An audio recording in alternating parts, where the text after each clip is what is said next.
Welcome to House Common Blood, where strangers are family. Every episode contains graphic content, including but not limited to copious amounts of blood, unnecessary cursing, death of all ages, be they infants or immortals, fantasy drug use, nudity, mentions of sex, and sound effects of various qualities. We cannot stress enough that this is mature content with adult themes. You have been warned. May the albatross guide your way.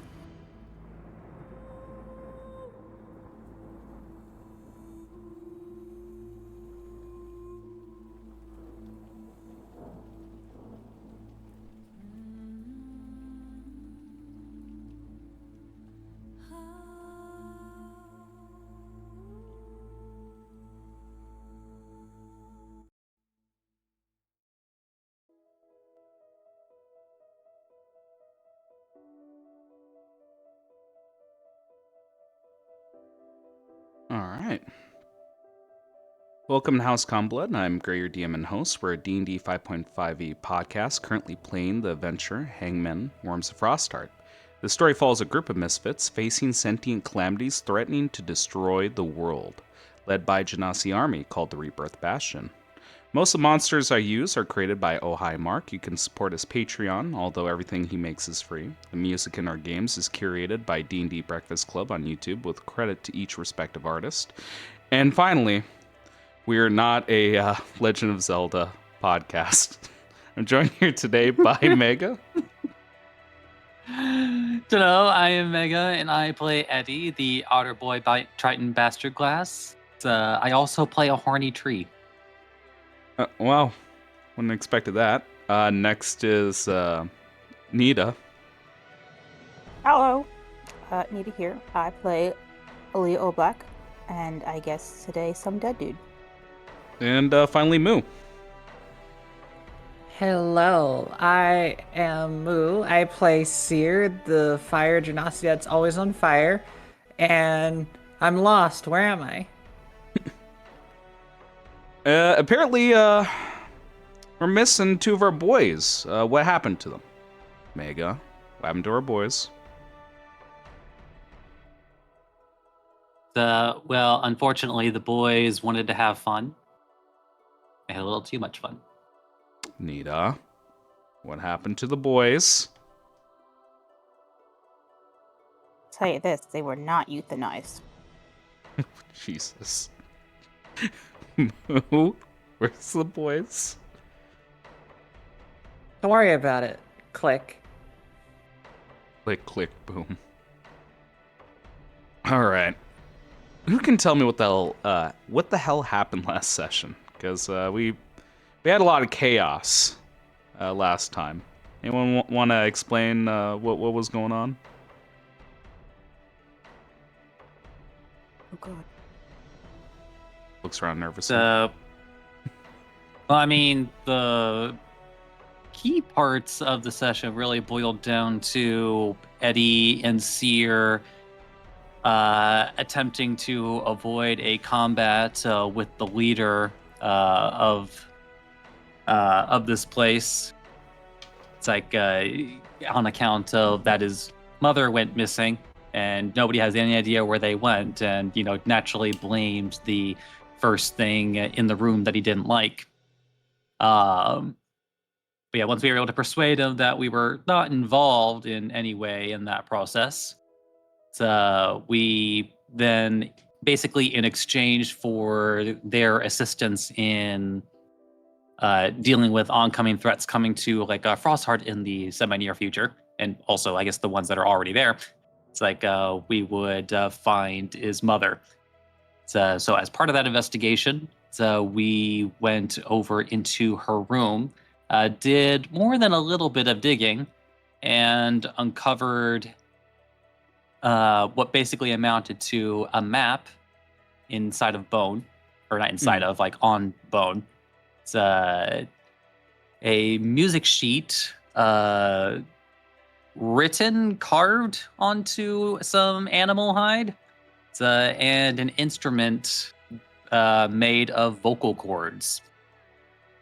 We were able to at least piece together that all these things are related in some fashion. not able to specifically narrow down what the exact purpose was. And while we were all like hoeing and humming about where is this place? Where has she gone? The free-spirited horse in the sky that observed something a while back. It's like decided to go have a drink of water at a nearby lake, and encountered on the way there a couple of women. One of them a Genasi woman, looking to do something, and the minute they saw a smoky galloping horse in the sky coming toward them, they began some sort of ritual opening ? And through the grace of the gods above, we were able to follow closely behind him. Mostly, I guess, thanks to Gumo, who was just looking outside casually while that particular bit happened. And I guess in response to that ritual, a defense mechanism opened up or activated as a bunch of Yeti just crawl from around the ruins and attack those that are there. Yep, I like it. Give yourself, I believe we're doing 3d10 or 4d10? 4d10. What fucking level are we? 4, yep. 4d10. Losing track of my shit. Give me just a moment. I am not sure. I don't know what happened to me, but I'm at a half health.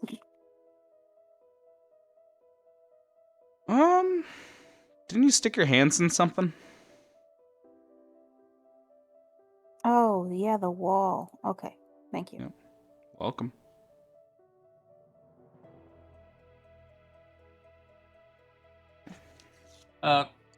Shoot. All right. Anything else? Any questions? Anything the party wants to ask before we jump into what we're about to do here? I'm Gucci. Are you? No. All right. No. Okay. No. Okay.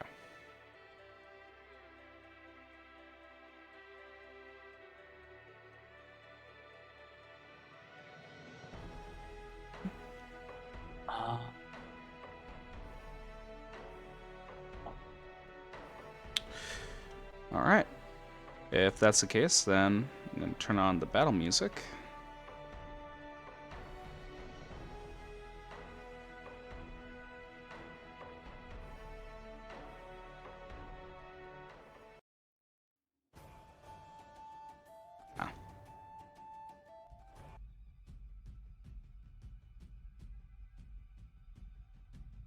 All right.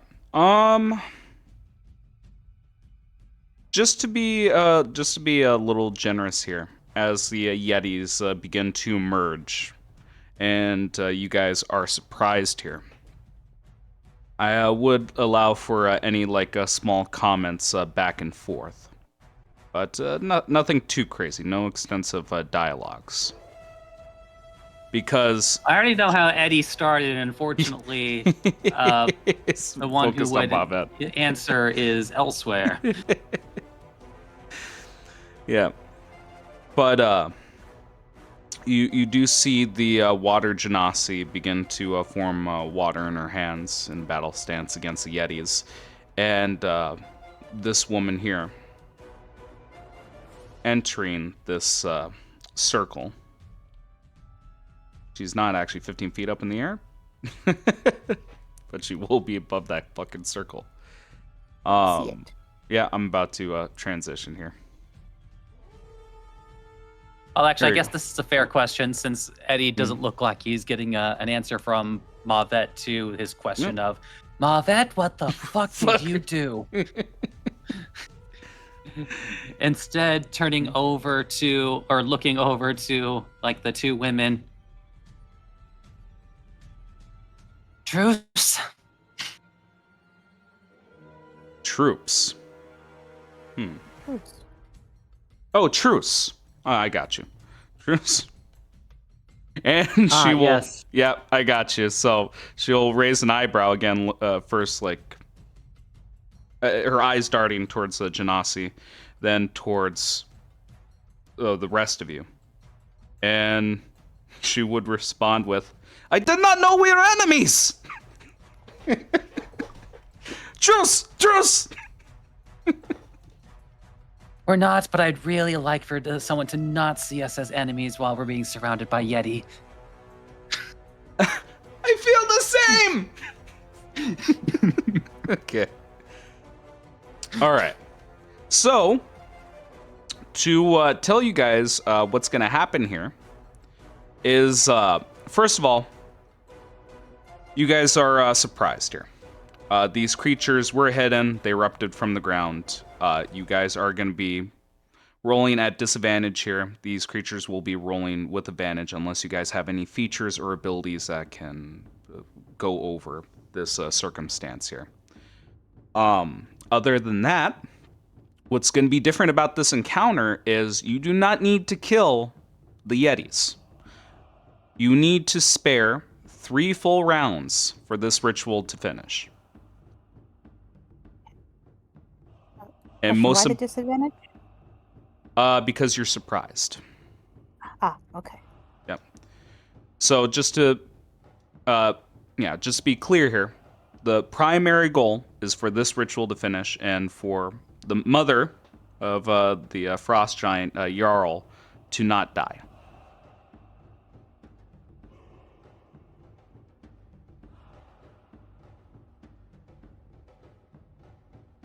Right. But just to re-explain the situation here, you guys have found yourselves in this bleak snow tundra. You skydived into these ruins on a lake, and these yetis erupted from the ground. All right. I don't do this often, but again, please roll for yourselves. You can do so in the combat tab by clicking on the die. One thing, Go ahead. and I'm going to double check before I spout any nonsense. All right. Hot bars there. He's just thinking lamp oil, ropes, bombs.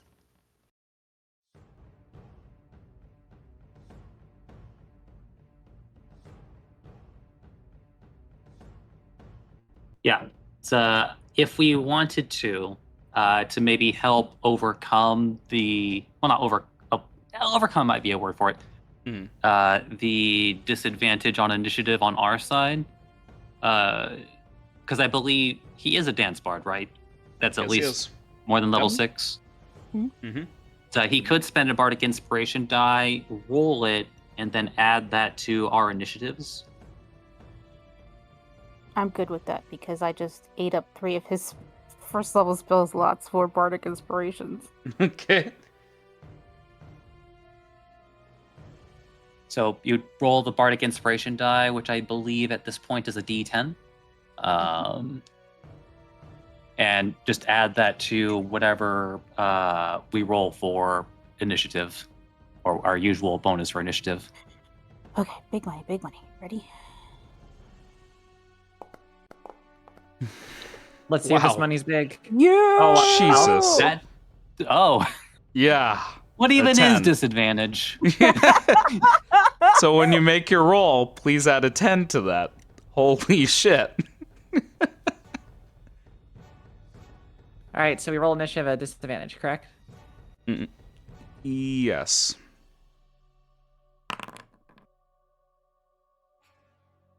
19. Where Okay. do I roll initiative? Mm. I don't think I've ever had to. Combat tab, top right. Has the swords. Hmm. I usually don't have you do it.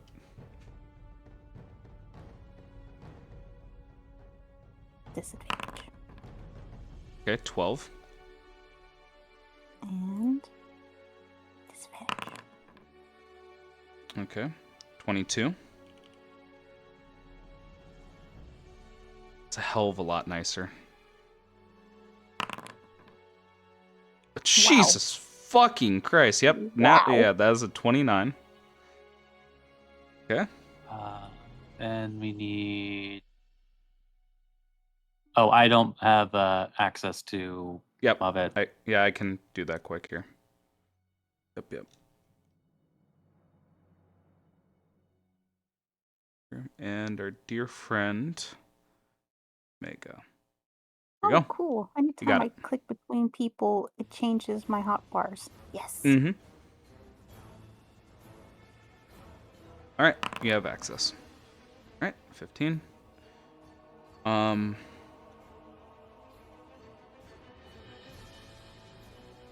Does that also affect the NPCs? I'm not sure what the limitations is for that ability. I have the wording up here. Mm-hmm.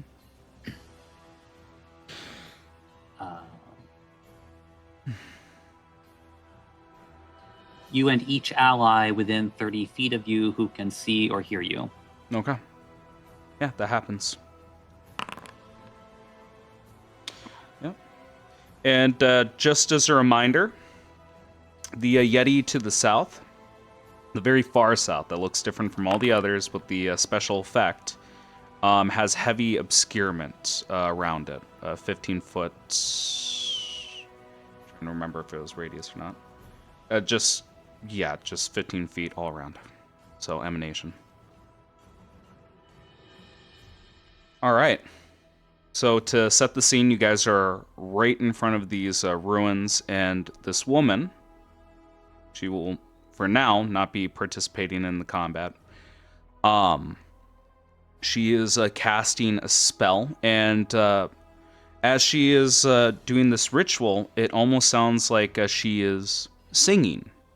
And as she sings, you hear the wind chimes throughout the entire shrine begin to jingle and move, and it sounds as if she is harmonizing with the choir, but it's not quite there yet. You hear some of the vocal cords are off tune, and slowly they are singing this ancient song. Eddie, it is your turn. What do you do? Okay. I'm just giving a sense for where all the tokens are located. Yeah, top left, bottom right, and straight south.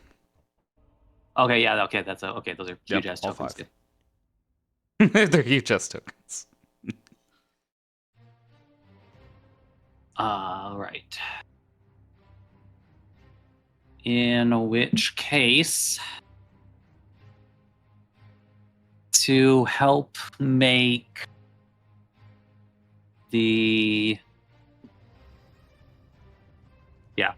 I think to help make them less of a target, Eddie is going to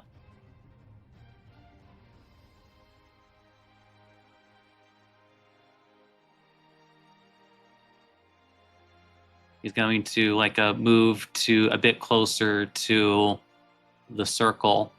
Okay. And he is going to cast Fog Cloud. Okay. And he's going to center the Fog Cloud on the center circle. All right. Excellent.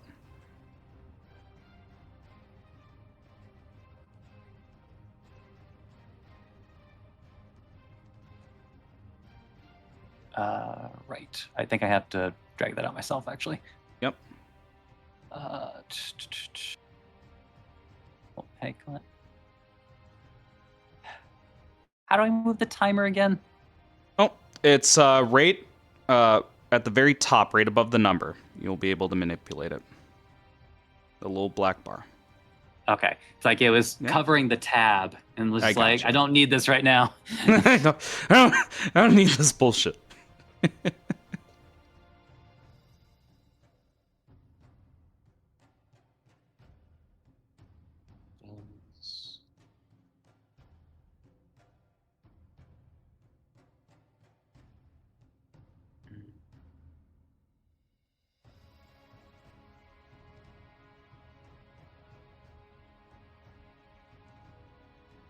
Sorry, I forget. I just like click and drag the spell. You should just be able, Oh wait, no, I like, click on it and then. yeah, and throughout the spell, it should have a template option that you can press and place wherever you want.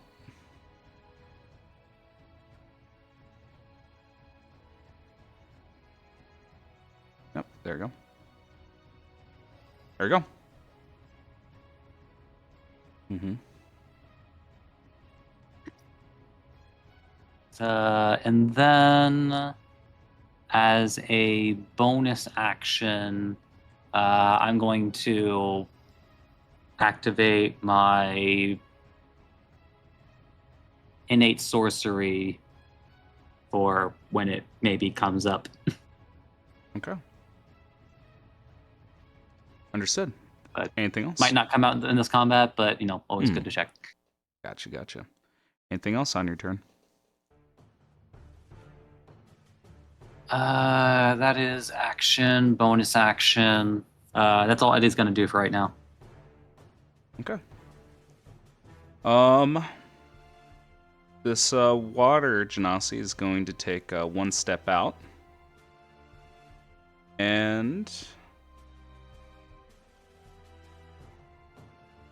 I'm gonna double check the wording on that shit.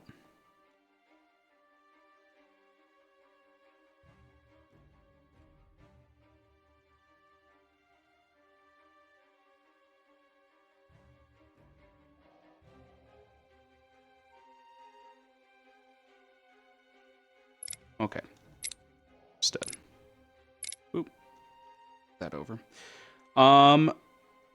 Because she won't get much bang for a buck here. She is...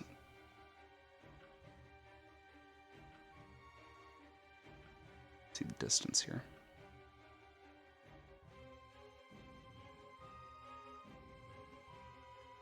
Big ass motherfucking map. Yeah, she can make it. She is going to cast Fireball outside of the heavy obscurement for this final Yeti here. And that creature is going to make me a dexterity saving throw.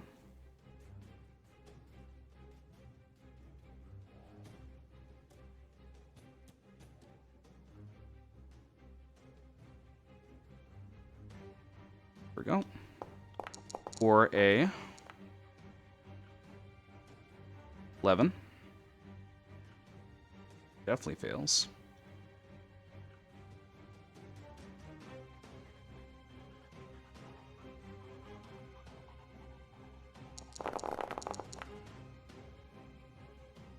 All right.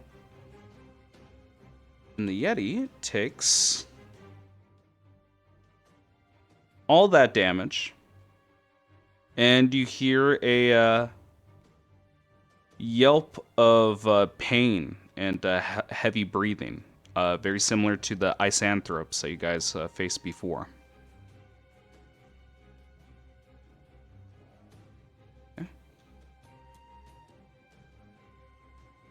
Just to describe what her spell looks like, you see a ball of water. She takes her hair and she begins to paint it red, and steam begins to emit from it. She lobs the ball, and as it splatters, there is an explosion of steam. She steps back in to the fog cloud. Umo, my dear Nita, is your turn. Okay. He's gonna cast what is it called? Where are you at? Healing Spirit. Mm-hmm. Just to make sure we have some sort of heals going on. I'm going to post it. Okay. Come on, some spells are placing. Cast spell. Right. 5 foot is like right there, right? I'm gonna do it here.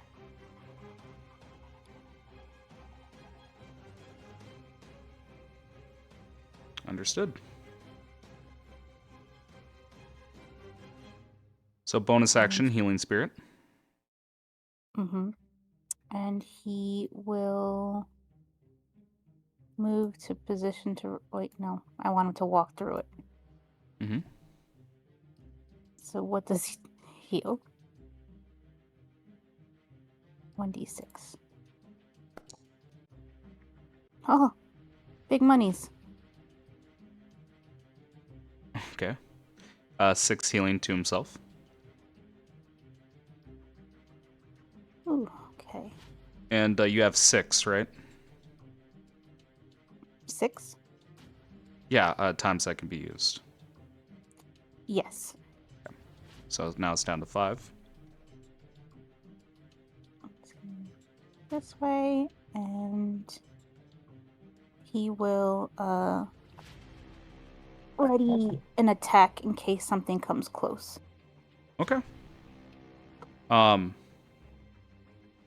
You're currently in the fog cloud. Do you have any way of seeing outside of it? Oh, I didn't realize. There you go. Back out. And same thing with your healing spirit. Is that the placement that you want with your token, where it's partially within the fog cloud? Yes. Okay, understood. Anything else with your turn? I believe you still have an action. Yeah, he's holding his action in case something Okay, so he is close. going to hold it. Gotcha. Mm-hmm. Okay. Jeez, I gotta figure out how And to repeat the exact trigger for me so I don't forget here. in case an enemy comes close. If an enemy comes close, he's going to attack. All right. Yeah. Understood. All right, it is Seer's turn. What does Seer do?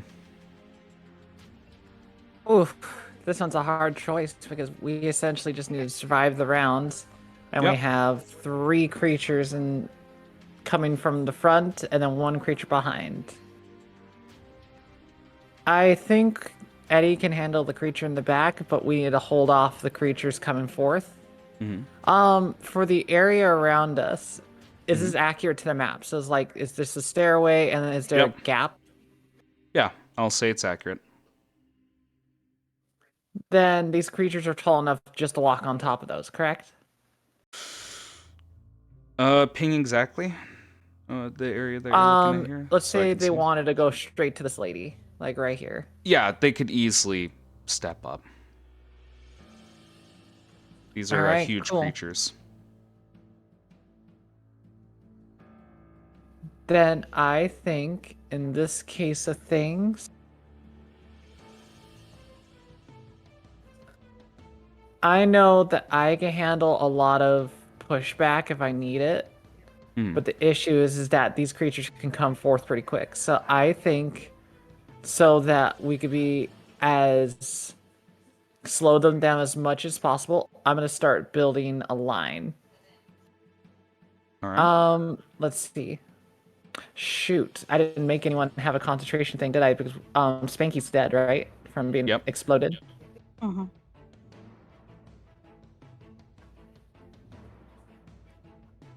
Okay. With that changes my plan. So I think I will still do the main plan. I will cast Web in front of Mavet if this creature's going to walk forward. Okay.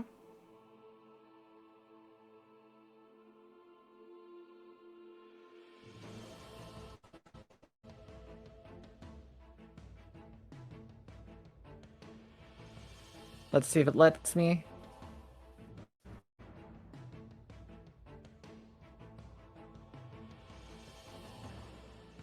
All right. There we go. And then what I'm going to do is that I'm actually going to stand just maybe over here. Let's Alright. do one more. Sorry, I just want to be the first thing this thing tries to walk towards. All right. Understood. That should be it.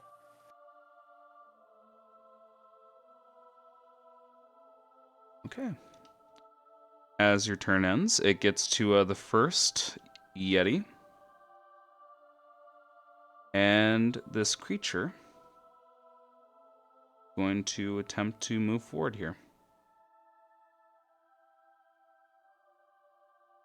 See if that movement's correct. Nope, it's not. It's 40. It will approach you. And as it approaches you, it tries to grab you, thinking that you're a small and very petite woman. All right. It'll make the first attack straight. Let's see. For a 23 to hit. Let me make sure. It does hit. I'm just curious if you use your reaction for anything here. Oh, I do. I'm just making sure I'm just making sure how to react it. So it is an attack, correct? It is an attack roll. As this creature swings upon, Seer, you just suddenly see that little shield they always carry charge up, and then with that smack, suddenly Seer launches it 15 feet back. Okay. All right. Knocks it off his feet, essentially. Yeah. Not really, but Okay. So casting the shield spell and takes a step back from. No, it's not shield. Oh, the repulsion shield. Correct. He's launched 15 feet back. Okay. Let me have a look at that. Alright, so, with the repulsion shield. Okay. Yeah, there's no save, it just happens. Gotcha. I'll still take damage, though. Yeah, that's what I was looking for. So let's look at the damage here.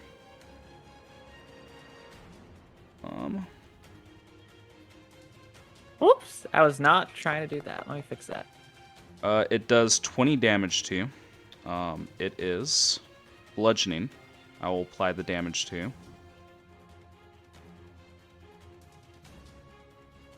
And you are grappled. Now, I believe with forced movement, with you pushing him back, I believe that should break the grapple. Am I correct with that, Eddie? That is correct. Yep. 5, 10, 15. In Push it general, when creatures are forced to move, it's like connected creatures don't move with them, including but not limited to grapples and mounts. Mm-hmm.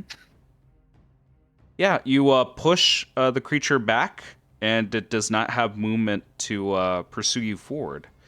One thing I will say, though, is the creature is large and has a lot of fur. You think that if you were to climb the creature, you would get benefits, and it would get banes from doing so. Look at my noodle arms. Noodle arms. Okay, it's the next creature's turn. It's going to let's say a 10-foot drop. These creatures are 15 feet. Yeah, so it could step down. Steps down, moves forward.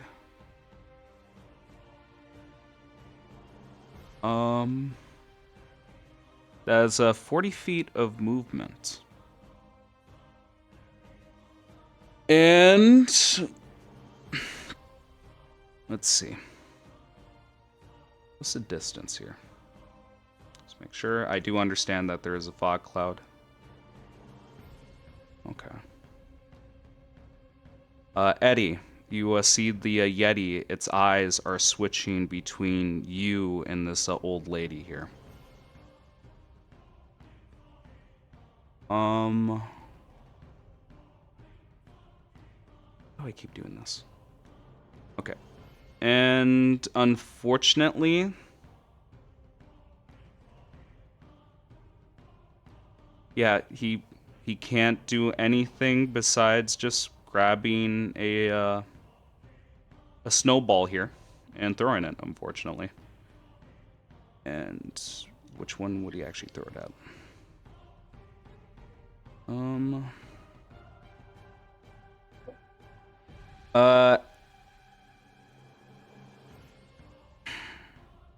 Eddie, do you like odds or evens? I'll take evens. Evens. And would you like this attack to hit you instead of the old lady? We'll have it try to go more toward me.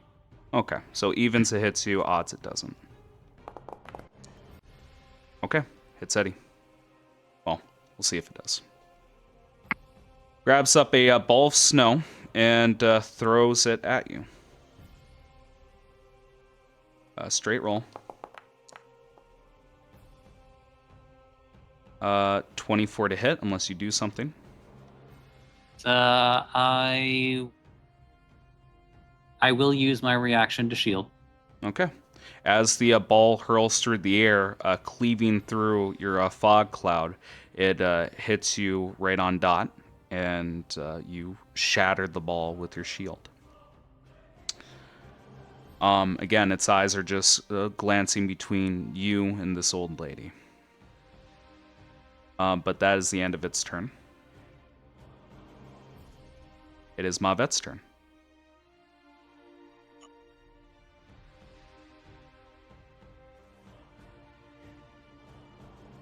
Okie dokie. So a question that was coming up, it's like, while I was trying to look at his sheet. How do you know if a spell is prepared? Okay. There is a symbol right next to it, and I'll tell you. There's many of these with two symbols. Yeah. So if you look at the far right of the spell, you'll see a little sun. If any of those are glowing, those are prepared. Glowing. Filled in, sorry. That's a bad word. If any of them are filled in yellow, they are prepared.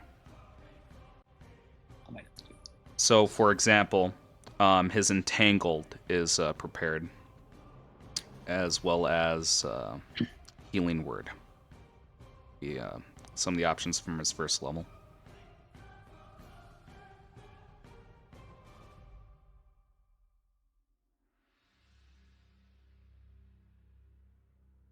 That is like, I don't know what it is, but I'm not actually like seeing anything being air quote. Okay, wait, no, it's already over there. Okay. All right. I see it now. Yep. It's just Gotcha. It's like he has his entire fucking spell list in there. I gotcha. And I hate every minute of it. Well, it also doesn't help either that as I'm looking, the chart for the spells, like it doesn't have a section up there that says that reads out prepared. Yeah, honestly, it does need to be a category for a spell sheet to make it tidier. It at least needs to have the letter P. Yeah. Like I will accept letter P. Okay. Okay, just need to see what he actually has available. Okay, don't need that right away.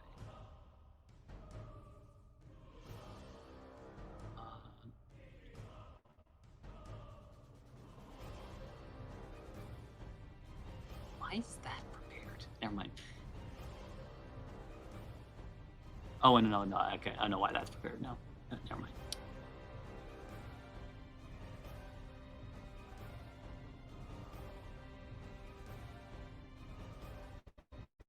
Okay, so basically not getting much out of this spell list, which is unfortunate. All right. In which case, we'll just have to do things the more straightforward fashion for his character.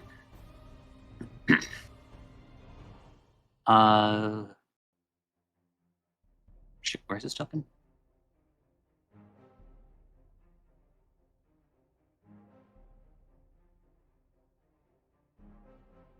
His token's to the south, just outside the circle, right?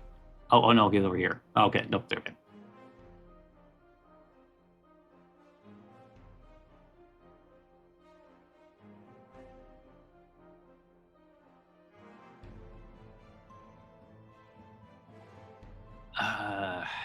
It would be.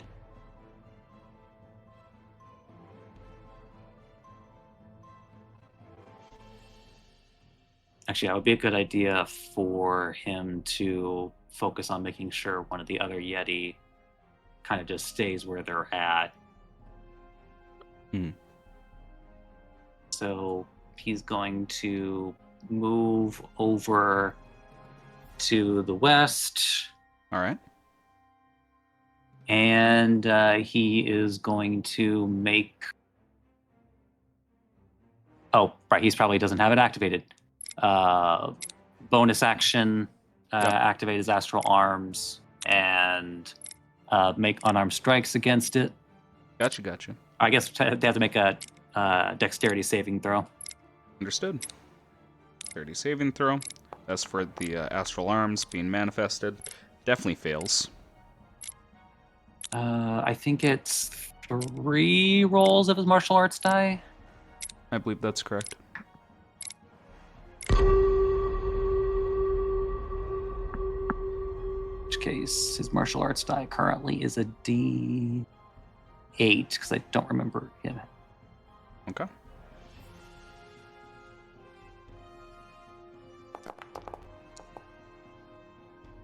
Uh, 14 force damage. Oh, Jesus.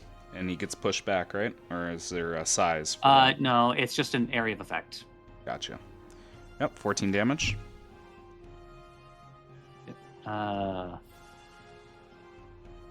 And then he is going to make 2 attacks with his action. Wait, I just lost it.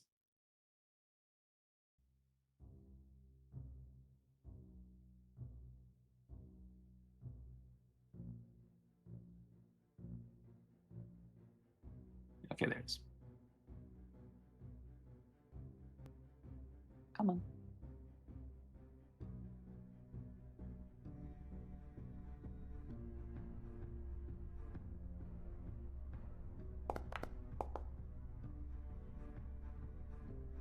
Uh, 12. Yeah. I mean, Yeah. I should have remembered to target him. Yeah, that's fine. Hover and T, 12 does not hit.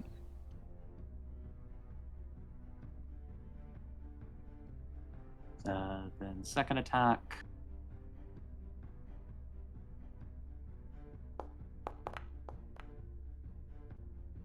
All right. Does 19 hit? 19 is a hit. I will also expend a key point to attempt a stunning strike. Oh, hell yeah. Con saving throw. Correct. All right. Oof. I believe 15 doesn't make it. They are stunned. Jesus. All right. Hell yeah. I believe that also has some. Oh no, that's if it.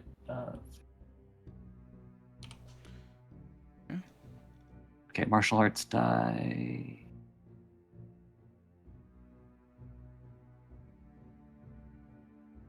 Yeah, plenty of this one.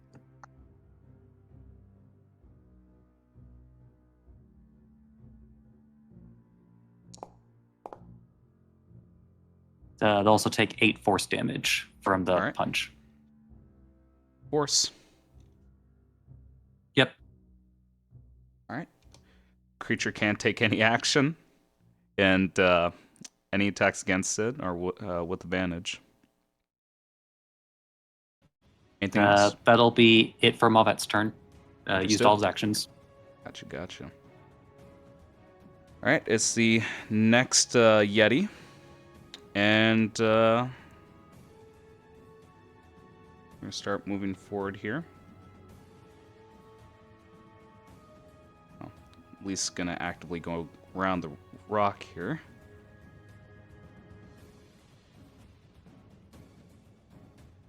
Nope, too much. 40 feet. It's 3 targets here.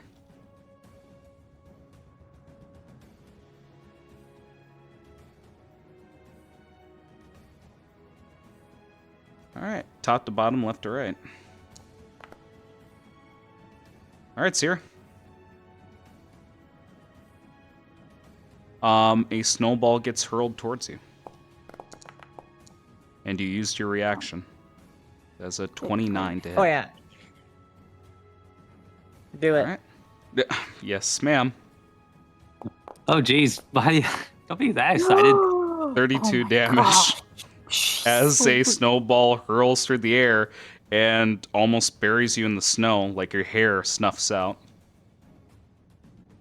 Please make the concentration.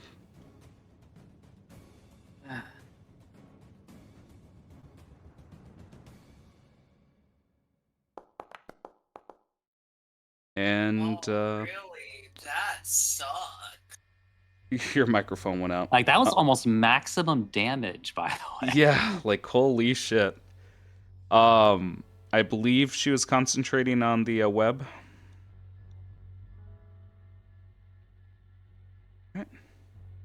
That is correct. That was very unfortunate timing. Yeah, it's very unfortunate because I will tell you, the creature would have walked through it. Like, it has no reason to think that any spider webs are going to stop it.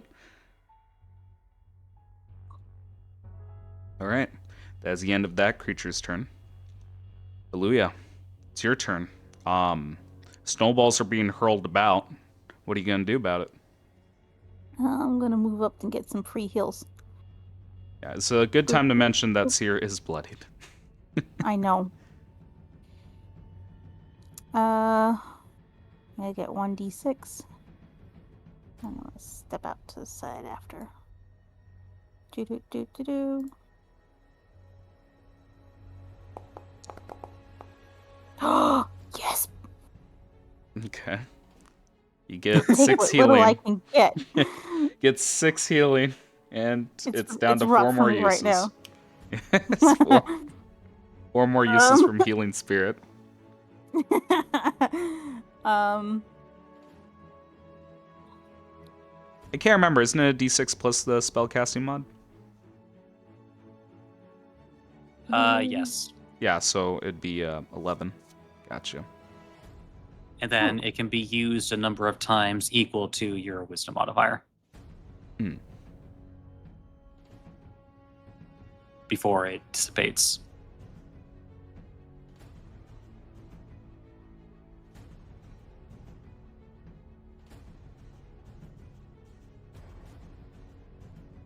Okay. I'm going to... Dang, these things suck. I'm gonna haste myself. Okay. Because I can no longer twin spell haste.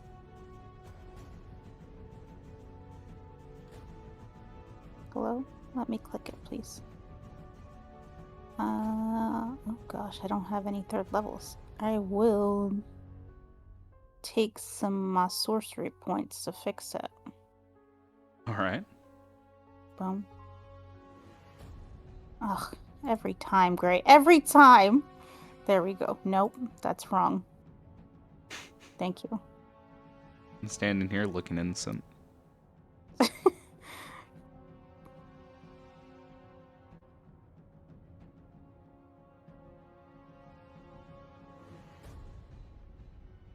Okay. And who's that being applied to? Myself. Okay. Okay, I'll So does apply that mean I two. get one more action? So you get your +2 advantage on dex saves, and from doing that, you get your additional action. All right, I'm going to Sorcerer's Burst him. It's Only the not attack. one of the. Yeah. Read later on. It's attack, dash, disengage, hide, or utilize. Oh. Yep. I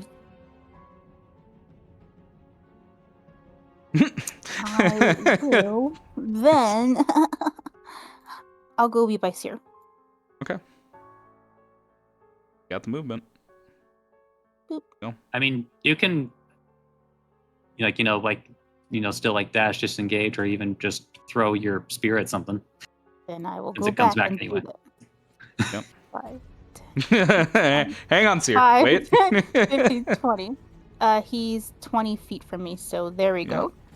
This guy will get a spear. Let me lock onto Gotcha. him. Boop. Ether spear. There we go.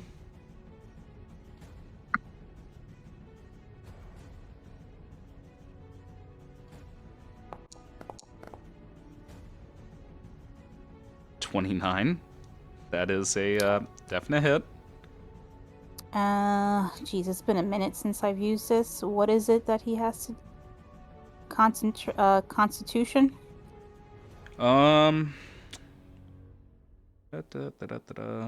It was Constitution. Don't remember the DC though. Oh yeah, you're talking about your innate ability. Yep. Constitution saving throw. They were talking about the spear for a second. Yeah, it succeeds. He's good. Yep. Does he take half damage still or no? Or just save or suck thing? It was save or suck. Got All right. it. 9. All right. Do you move back to Seer? I will move back to Seer. Do so. It won't let me. Oh, I keep... Okay, here we go. Got it figured out, girl. I did it! And I did it within time. Did exactly within 5 minutes. All right. This creature is moving forward without a care. And as it gets to the steps, like it puts a hand on the pillar, moving it forward, and with the slightest effort, the pillar drops and crumbles onto the ground. Stepping forward. Feet. All right.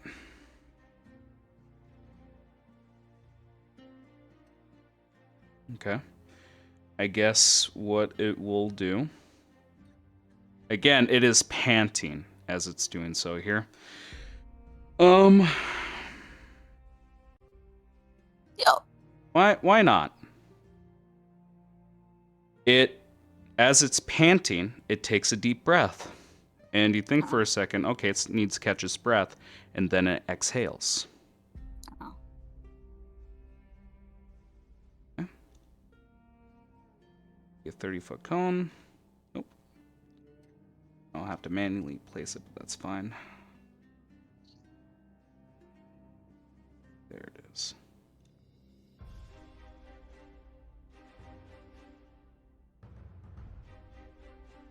Yeah, close enough. Still gets you. The three of you need to make me a Constitution saving throw.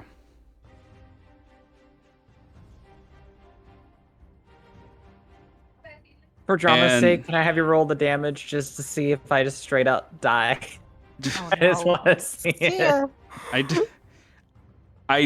There is no possible way they could. Oh.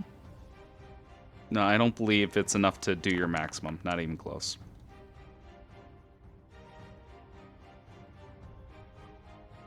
I do like your spirit. Save, and Luya.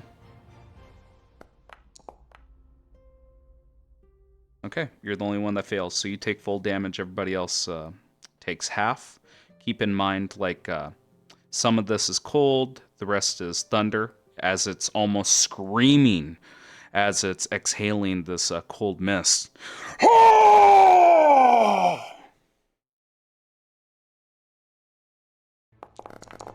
not be piercing, but that's fine. If your characters have absorb elements, maybe absorb one of them if it's big enough. I don't- 16 which is cold, which? 5 thunder. So that's what, 2 thunder? I have resistance. Okay. So it'd be 10 3 damage. damage for is you. 3 damage. Yep. I believe that'd be a 10 damage to you, Luya. Oh, not 10. You take full. Sorry. So that'd be 18. Multiplied 2. You're bloodied, Luya. Gumo will take. Why am I targeting that? Gumo is gonna take 10. Unless, again, anything's happening. And I know Seer can't do anything about it. But she will also take half damage. Okay. Nothing happens. Takes 10 as well. It's important to note that the area is now difficult terrain and is treated similar to spike growth, but a cold variant of it. Well, that really puts a damper on my plans. Well, don't worry, it affects both sides here. Sure that they're gonna have trouble with cold damage. 16. That's for the concentration. Oh, I'm sorry. That was for Gumo's concentration. I Yep, passed I got mine, you. Gotcha. but for some reason it went to mine. Understood. Its turn. It goes to this old druidic woman. Again, she is singing even louder, and you were hearing some of the defunct wind chimes beginning to join the chorus here. And it is almost like you're listening to sirens at sea.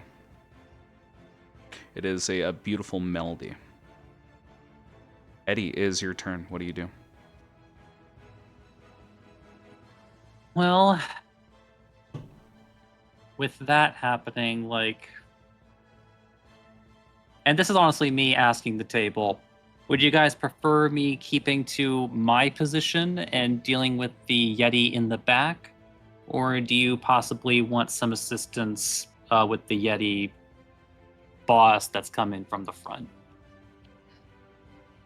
You see, that's the problem. You are so distant, You're girl. very far.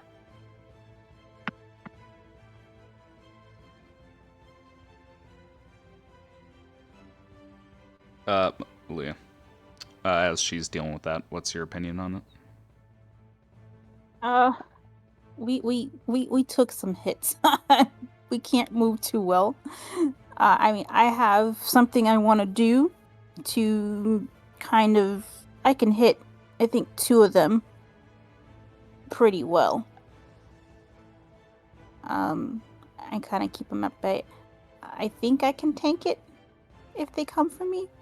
I mean, if I go down, I go down. I mean, I'm just gonna be real. If I'm still far away sounding, hopefully I'm not. There you go.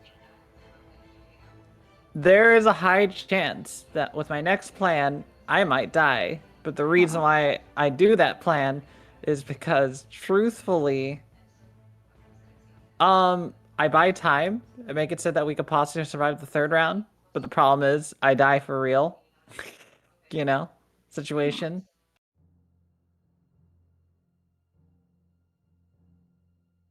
All right, then we're not going with the plan where somebody dies. What? I like that plan.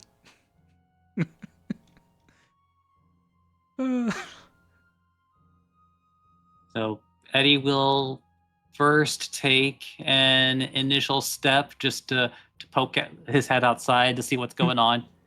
Looney Tunes It's like, style. oh shit. Oh shit.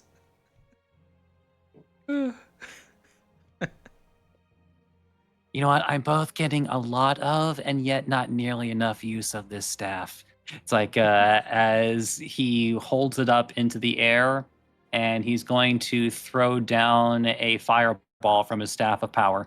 Oh, hell yeah. And I believe I can pretty comfortably get main boss Yeti and I want to say maybe get this Yeti question mark. Yeah, no, it can totally hit both of them. The radius would fit. Yeah. No need to place down a template. Okay. In which case, they need to make dexterity saving throws. I'll go with the minion first. As a definite fail. As a definite success. It's not the end of the world. It's 4 and 22. So if I recall correctly, I believe this fireball is cast at level 5. Yeah, sounds appropriate. I can double check here, but just go ahead with rolling. Is If that- it's off, then we can just adjust on the dice. Okay. Yep, just make the roll while I look it up.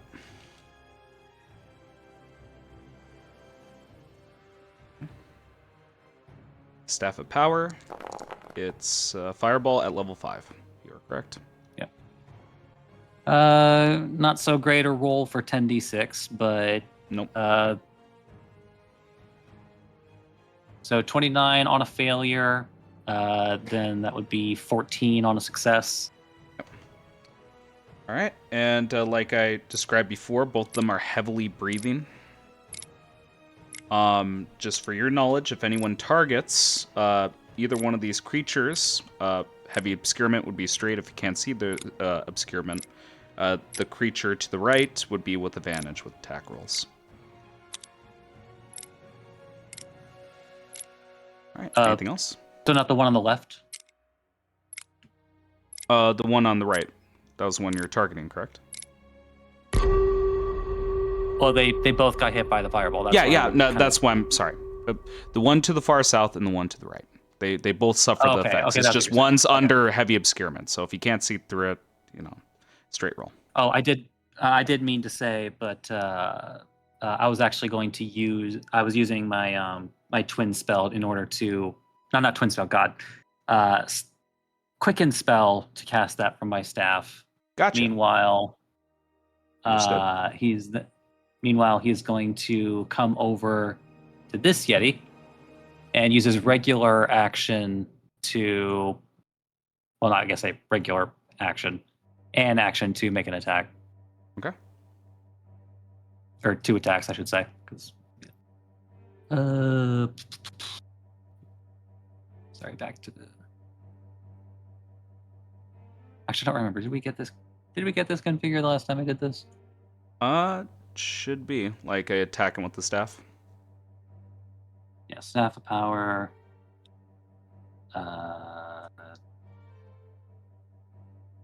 Okay, that seems to be right. Yep. If you click on it, you should be able to beat the fuck out of him. Oh, help if I.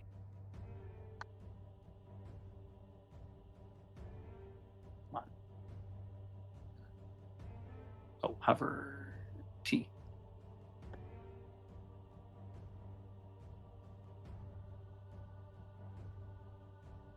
Oh, okay, nope. Sorry, apparently we did not get that settled because it just wants to use the ability of the Staff of Power and not make it an actual attack for some ungodly reason. See, you just don't consume resource, then use it. It's misleading text. Oh. Yep. So that's how that works. Yep. Then it'll give you options for how you want to use it. So I just say usability? Yep. Okay. Then attack. Oh, fucking Christ. Collapse that shit. Don't know why I went all the way there in that corner. Yeah.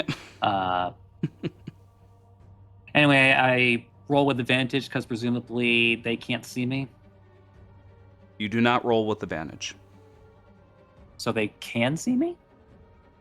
It is like I said before. His eyes were darting between you and the old lady.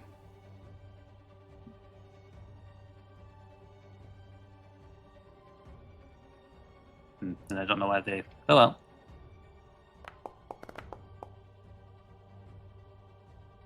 $14. 14 is definitely, or probably a miss anyway. Yep.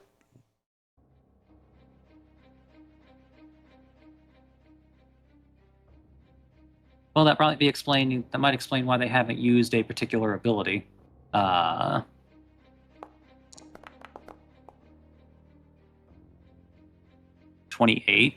28. Definite hit. Constitution save for topple. Or is it strength? Yeah. Okay. No, it's con. I think a 16 misses. I think it fails with the 16. Since I'm attacking with my charisma, it's a DC 17, so Yeah. he is From grounded. grounded. Right. I Understood. should probably be rolling damage. Yeah. He falls to the ground and a big plume of snow erupts into the air.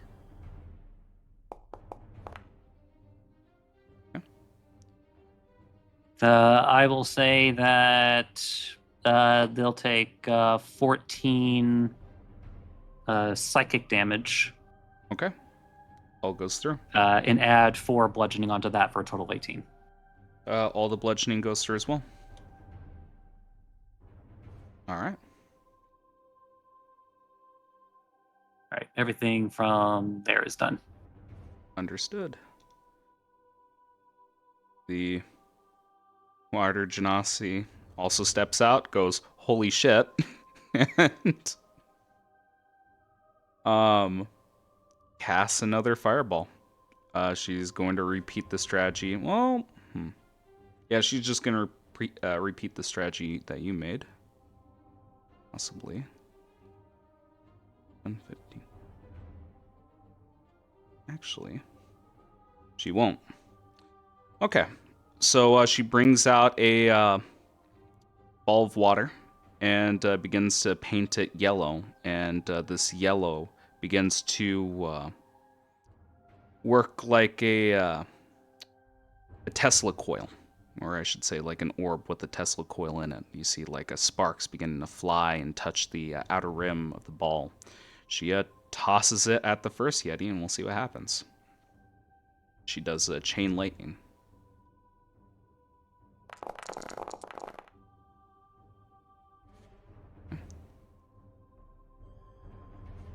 I'm going to do dex saves from all of them.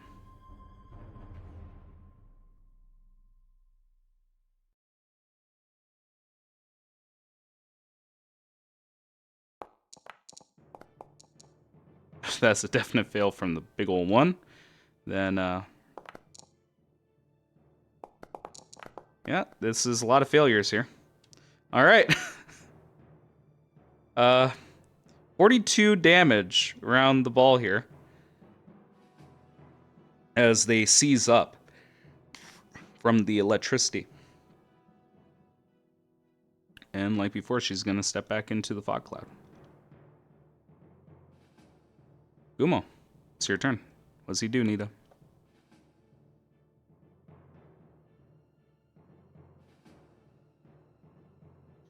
They stepped away. They stepped away. They stepped away. God. They're gone right now. Worst Oh fucking my time. gosh. Yep. They Let's stepped just away. go to you, Seer. Then we'll jump back to Gumo here in a second. You're within this difficult terrain. Again, acting like spike growth, similar to it, I should say. What do you do? Well, that's what makes it sucky is because we need a physical body to essentially just stop this creature just from stomping forward, you know? Oh, this really sucks. All right. Just trying to think because that snowball really threw my plans off. Mm-hmm. Well, What do you do? I have to pick the best option, and it kind of sucks. So this is spike growth, yes. Let's see, one. As a reminder, that square in your bottom left, like that's not part of the difficult terrain. If you step there, you're not going to take any damage, and you'll also be out of the effect. Get Bruni. I believe you. I'm just trying to get to here. That's the problem. No. Oh,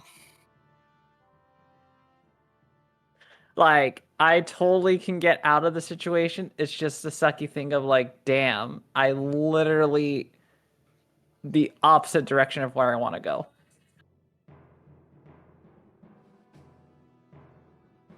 Like, what are you hoping to do? I am trying to buy time because I could heal and then dodge and then literally be hopefully not ripped apart.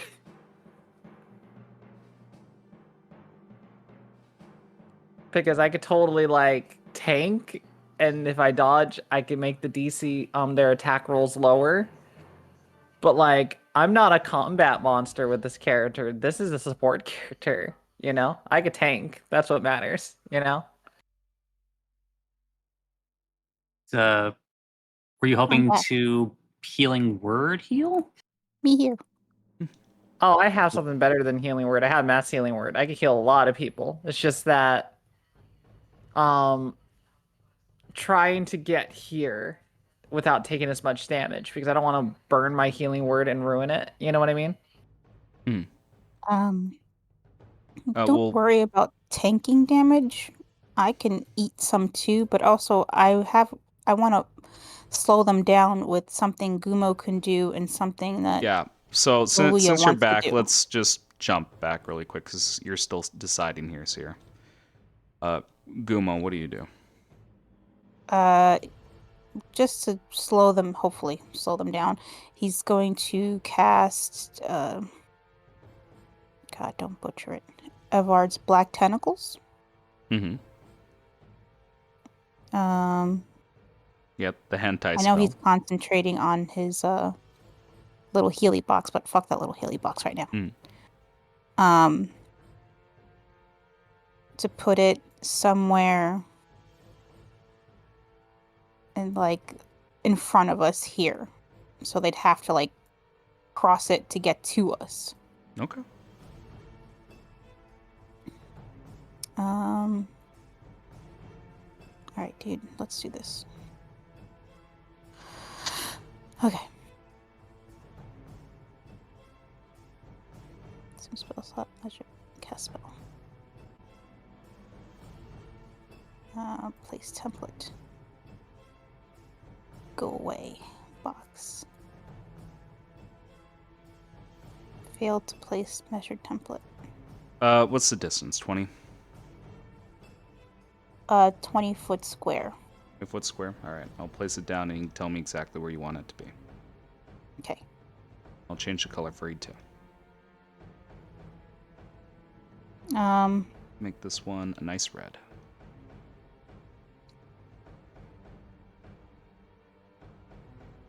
Can we move it down some? Yeah, I can do that.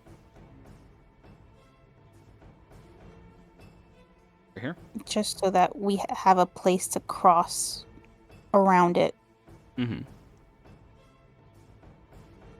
And then he'll step over here to fight whatever is going to come. No, we'll step here. Make it so. Okay. Yes. All right. This little blue box can go. Okay. Understood. And as a bonus action, he's allowed to give bardic inspiration, right? Bardic Yep. inspiration? Mm-hmm. Okay. He will give that to Seer. Okay. Seer, you got a D10. Any special Okay. uses of it besides the regular? Give me a moment. I'm sorry. Yeah, no problem. As a bonus action, you can inspire another creature within 60 feet of yourself who can see or hear you. This creature gains next 24 hours. If it fails a d20 test, the creature can roll the bardic inspiration die and add the number to the d20.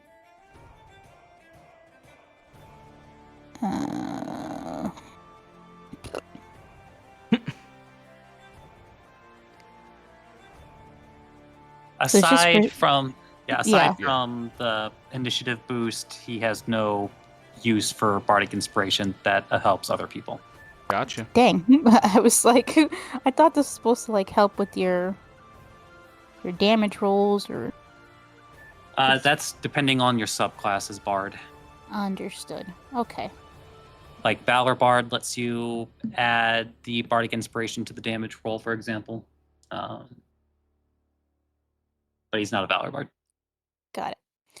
Yeah, I mean, in case she has to make another save, definitely give her something a little extra. All right. Anything else that Gumo would do? No, that's his action and his bonus action, and he moved a little. Yeah, tentacles erupt before the gargantuan yeti, and is Seer's turn. Seer, the position you want to get to is no longer feasible. What do you do? I mean, that does make it so that now I don't have to worry about. Well, the problem is it's a strength save. Oh, there's so many options. That's what makes it so sad, is because I either heal and then get knocked back, down where I need to go, or I don't heal and then I have a chance of dying. All right, I had to go with survivability. I will step out Yep, you here. do so. So I'll stand there out of the spike growth. Happens. And I don't want to go toe to toe with the creature. So what I need to do is I'm going to basically walk around the spike growth. Let's see. Oh, I'm not trying to put myself there. It's just the mouse is being dumb. Yep. By the by, did the creature? Oh no, is the creature in the tentacles? No. The pop-out token. That's why it seems like it's peeking in, but is just outside the border.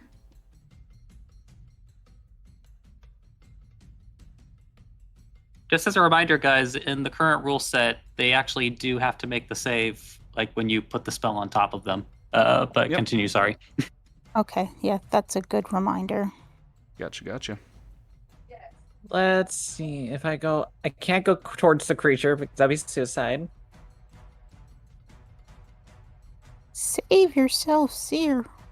Well, it's more the fact that I'm not worried about these two. I'm worried about this guy. He's unimpeded. That's the problem. I mean, two of them are occupied. The giant one's gonna come forth. But we're all really hurt. All right, I'll just go here. Because I can't, if I had... No, I'm not gonna get out. What I'm gonna do is that I will do mass healing word. And what do you have that can allow you to do that? Okay, Seer. No, I got you. No, I misheard you. I thought it was the other one. Gotcha. And then let me see. Seer plus your spellcasting modifier plus my artificer ability, making that a plus 12 healing total. So let me just first roll how much do that. Yeah, so you're just targeting yourself, Aluya, and Gumo. Whoever gets it. So essentially 21 healing. Mm-hmm. Actually, no, wait. Let me do the math again. 15 healing. You certain it's 15? Yeah. It is yeah, 15. I got you. Gumo's at full. Yeah. Gumo's at full. Then that'd just be yourself and Aluya, because everybody else is within the fog cloud. And then I'm just trying to think. Yep, please apply the healing to your own character sheets. That was 15. Correct. All right.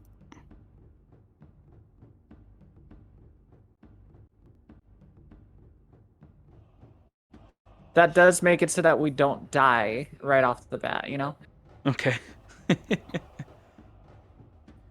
I can't cast another spell. All right. This is one of those do or die moments, right? Mm-hmm. As my action, I'm disgusted with myself because of this. I will drink my haste potion. Don't be disgusted. I'm disgusted. So, what makes this potion why I didn't want to burn it is essentially I have haste without concentration. Hell yeah. I just wanted to save that for a rainy day. I'll have to make more corpse brew. Yep. I'll apply to your character sheet. Anything else on your turn? Well, as my other action, since I have haste, Yep. now that I have my speed increase, I'm actually going to move really far around as suddenly my mouse is not working for some reason. So I'll move my character thing and then I'll probably just shoot the... Well, no, I'll use my other action to dash. So I'll show you where I move after I get my mouse to gotcha. work.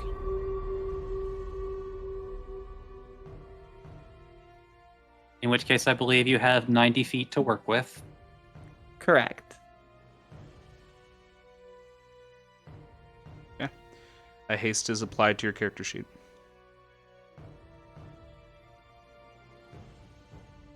Nice.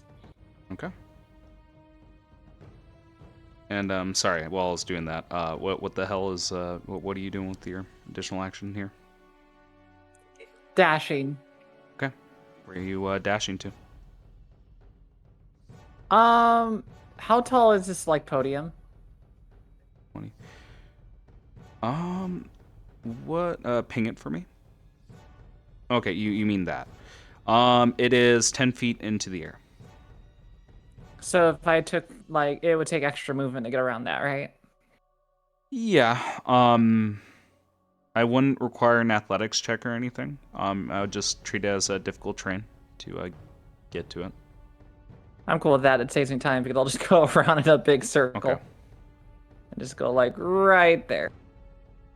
So like I'm going down and I'm gonna be like in the fog cloud, be like, what's up? And then go back down out of the fog cloud. Okay. There you go.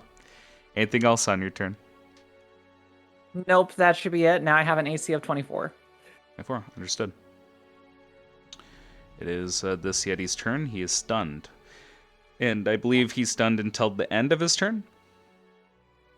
Till the start of Mavet's next turn. Okay, start of Mavet's next turn. A tiny tree man just punched the shit out of it. Has no reason to move forward here. So yeah, he's thoroughly distracted and is going to stay in his position and try to beat the fuck out of you. Later, though, when he's not stunned. This creature that is prone, right by Eddie, is going to spend its movement to get up.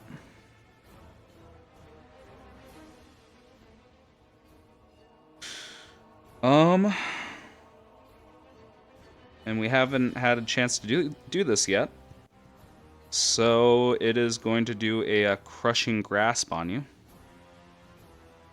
Well, at least use the full action without getting blown away here, but we'll see. This is going to be a straight roll. For a 27. I can't remember your original AC. Yeah, so even with a shield, it wouldn't do any good here. Unless you have silvery barbs or anything that can re-roll this attack. Wait, I think Gumo does. Yeah, but yeah, he could. Does he want That's to actually use it? tricky. Well, hang on. Yes. Hold your freaking horses, people. Hang on. This is a weird one. Okay. So is he obscured right now? I just don't think Gumo has a view of him because of your fog cloud. Like, just going from a diagonal line here, from, like, the fog cloud, I don't think he can see the creature. How far up does the Yeah. fog cloud go against the creature? I mean, actually, this is something I wanted to bring up a couple turns ago. So they're completely unimpeded at all by any obscurement. Well, the current obscurement, anyway. Because that's the question. So above table, the only reason why that fog cloud is up there is because I was afraid that they had a particular ability that works when they can see you. So either Gray got rid of it, or he removed a restriction. Which either made these creatures more powerful or way less powerful. All I can tell you is he could see you and the old lady from your previous positions. So for it appears that he is unimpeded up to your range. So do with that information as you will. I mean, in which case he wouldn't really bother keeping Fog Cloud up if I'll it's allow not for it. actually doing anything for anybody. You can drop it at any time. No fog cloud. It gets dispersed. Again, since heavy obscurement is no longer an issue, you can do silvery barbs if you want.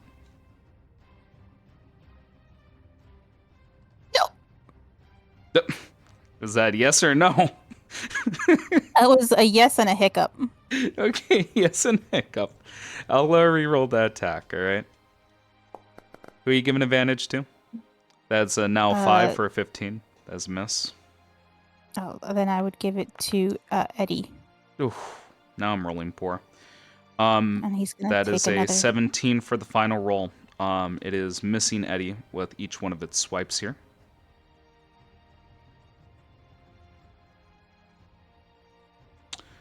Alright. And Eddie has the advantage, you said? Yes. Okay. It is now Mavet's turn. What does Mavet do? Well, he's probably going to just continue focusing on the one that he is engaged with. When did he pop the question? Probably around the time after he fisted him. Wow, going fast and hard. So he's going to start with. In fact, I'll just go ahead and say he will use his bonus action to use Flurry of Blows on this creature.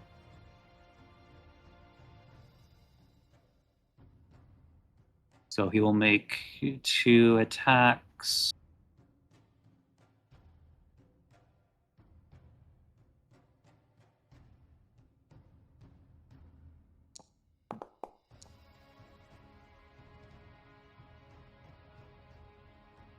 Okay. 28 to hit. Absolutely. And we'll apply Stunning Strike again.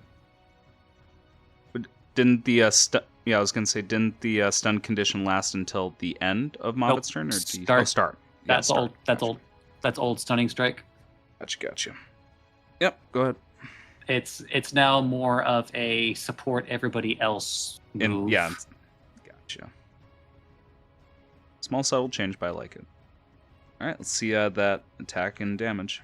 Oh, sorry, Constitution saving throw. Duh. Natural 20.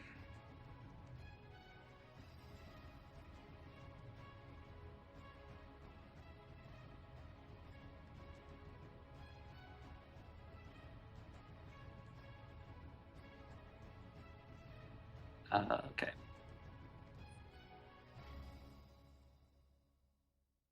So first roll the damage. And then even though he succeeded, so 12 force damage, since he did succeed on the saving throw, he at least has advantage on the creature on his next attack. Oh, that's cool. All right. 12 damage. with a 21 to hit. 21 is a definite hit. I believe it's isn't the new tagline too? I know you're not doing it, but out of curiosity, once per turn for a stunning strike. Yep, it's once per turn. Yep, 12 damage again. All right, bloodied. Holy shit. It's also worth noting that his speed is halved. Okay. Half speed. And then he's going to use his action to make 2 more strikes. Okay.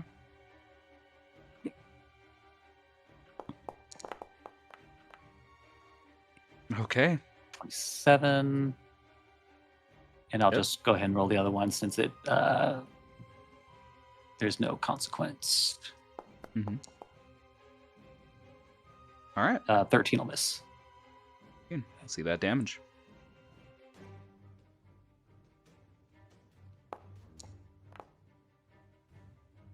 Yeah.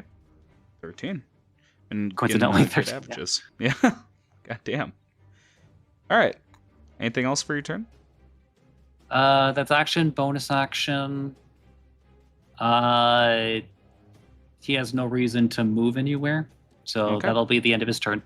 Well, that was a pretty fast turn. So give me a little bit of flavor of what that looks like as this tree man is beating the shit out of this giant yeti. Well, as he's I tried to basically hit the same spot that he did before. I imagine the Yeti instinctively puts his hands over that original spot to block it, but he's still feeling a bit woozy as maybe the smoke is beginning to billow even further around Mavet and striking him in all sorts, leaving searing burns in his furry flesh. All right. This creature is just gonna go to the first target it can reach. Seer. Gonna give you the Eddie treatment. Gonna do a crushing grasp. All right, I'm ready. 18 does not hit. Yay! That's why I stood there. 23. Shield? I No, have your 24. haste. Yep, haste. It's paying off, baby. So, Yeah. how does that look as the creature tries to go in to grab you and it misses because of your haste? I just want to imagine that once Seer drank that potion, people just see them just charged up. And literally, we just see Seer doing bob and weaving, like the Dempsey roll from boxing, just sliding through. Hell yeah. I'm glad you know that move. I can clearly see it in my head. The only reason why I know is Hajim no Ippo. Okay, hell yeah. Aluya, it's your turn. Okay. I'm going to cast Storm Sphere, Okay. and I want to put it in a way that it's kind of on top of the tentacles and hits the 2 Yetis. It's a 20-foot sphere. That can work. You can do it far enough away where it hits both of them. No need for a template. Okay. Unless there's a persistent effect with it. I can't remember off the top of my head. There is a persistent effect with it. Oh, son of a bitch, alright. It's a good time to mention that I'm struggling to change the colors on these because of the dimensions of my window. I noticed. Up. Alright. There we go. Don't worry. Well, I can at least toggle them, when it matters, so don't worry. Okay. Alright. Place it down wherever you want. Place it anywhere. Why does it keep saying failed? Hang on. Boop.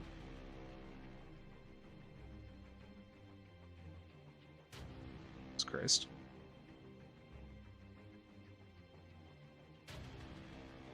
It needs to this scoochies right here? over. Yes, as long as it can it be a little smidge towards the big guy too.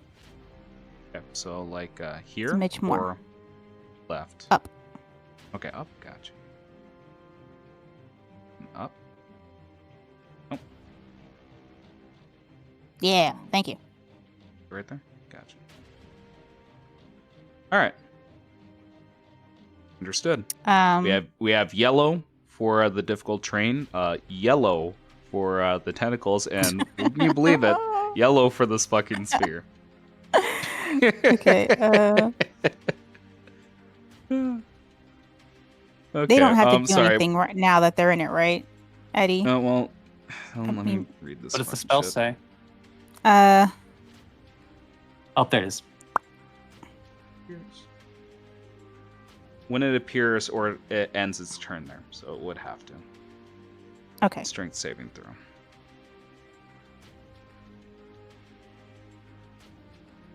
Okay. Excellent. What's your DC? 18.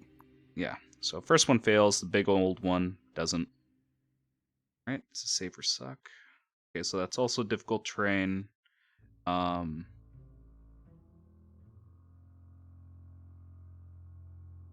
Yeah, save or suck for the first ability. Then until it ends, you can use your bonus action, cause a bolt of lightning, to leap from the center of the sphere towards one creature you can choose within 60 feet of the center.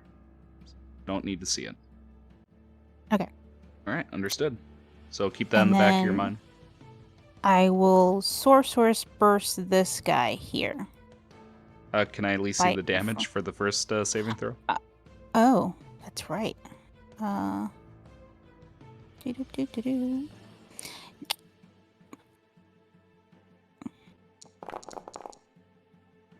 That. Hang on. Is that correct? Let's see. 6. Why is it 3d6 plus 5d6? Why is that? That's towards the second part of the spell. Okay. So let's just take the initial 2d6 here of bludgeoning damage. So that'd be 4. Okay.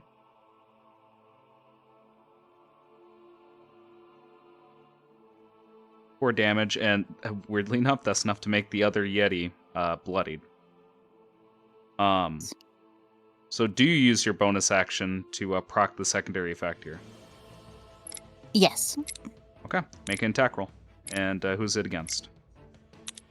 I don't like that this guy's in front of Seer, but I don't like this guy either. So I'm just gonna use it on the big ol' honker. Okay. And then that is Cover T, then press the attack roll option from that spell.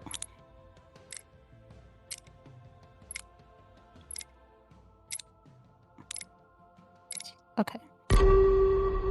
Yep.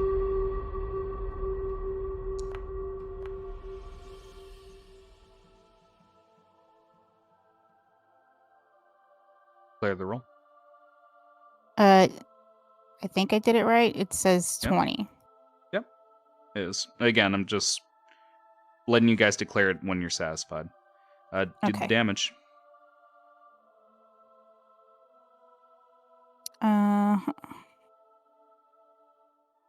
I have no idea if this did it correctly. It just I think fucking it hit just- me. We didn't talk about heroic inspiration. Fucking I think- Christ! We'll talk about it post session. Post session. Fucking.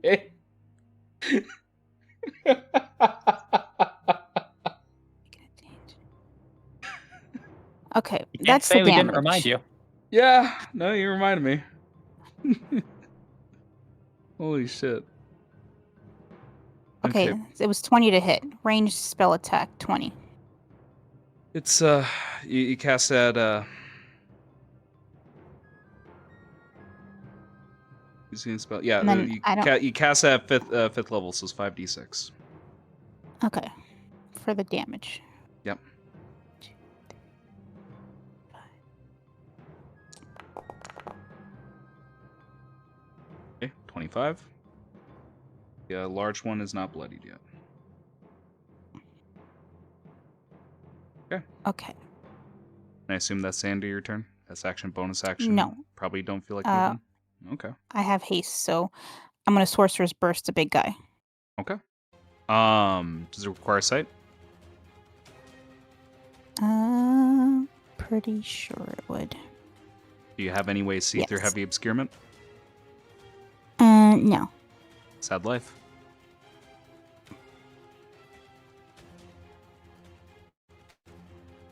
I guess I'll just go for the other Yeti then. Okay. Let's see it. Okay. Click on him. Mm-hmm. There we go. Alright.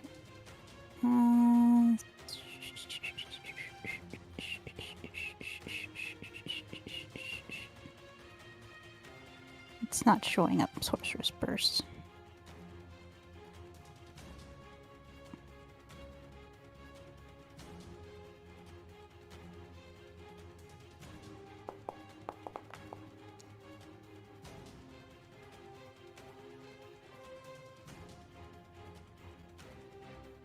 $23. You satisfied with? Yeah, you're satisfied with that.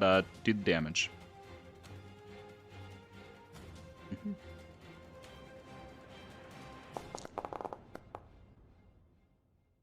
Okay, 17. What damage type? Fire. Like I mentioned before. Oh. Yeah. Oh, hang on. Then Let me double check here. Yeah.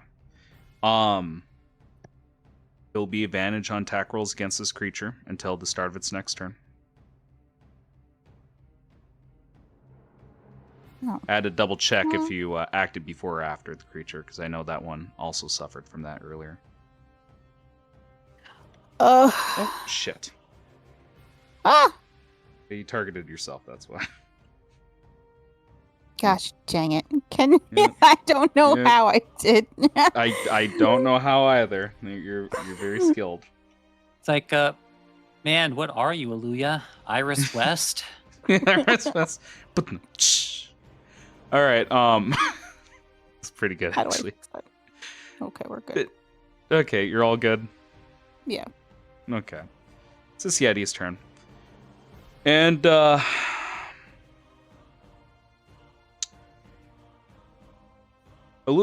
not Aluya. Eddie brought up something earlier about these creatures.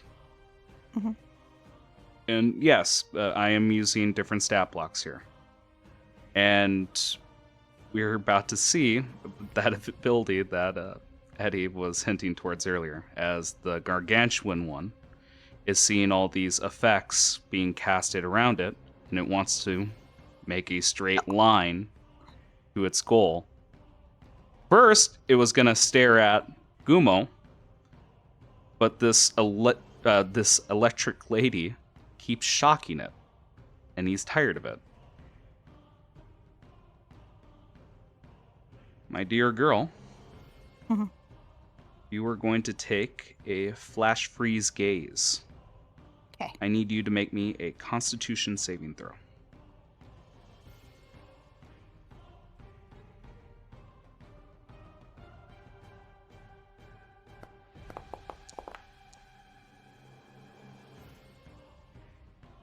That can't be right. Yeah, why is it -8? Yeah, why is it -8? That was Aluya's weird. just really exhausted. I was gonna say, what the fuck cost a -8 on your shit? I don't know. Okay. We'll focus on that later. But I believe With it's a plus +2. 8, 18. Yeah. I have a +2. Well, if you undo 16. the -8. Yeah, 16 plus 2 is 18. Yeah. Are you going to declare that roll for me? I got nothing else to declare. Okay. If 18 is your number, you fail. Now, we're going to go through a little bit here. First of all, you're going to take 46 damage. Not bad. I'm going to apply 13 damage to you. Now, here's where it gets a little iffy. You're bloodied, and you're going to gain 13 temp HP. Okay. Yep. Now, for the fun little tidbit here. So, you gain an equal number of temporary hit points equal to the damage I applied. And these are hit points for as you are encased in a shell of ice. You become a frozen statue. While you have any of these temporary hit points, you are considered paralyzed. Okay. And just a little add-on here. If you're freed through bludgeoning damage, you would take additional damage after being freed. Well, not after being freed, but after bludgeoning damage is applied to you. So that's important to note here. That being said, you are considered paralyzed. Do you remember what the paralyzed condition does? I cannot move, and I think I fail saving throws. Paralyzed means you have the incapacitate condition. You can't take any action. Your concentration is broken. You can't speak. Okay. You're surprised. You have 0 speed. You automatically fail strength and dexterity saving throws.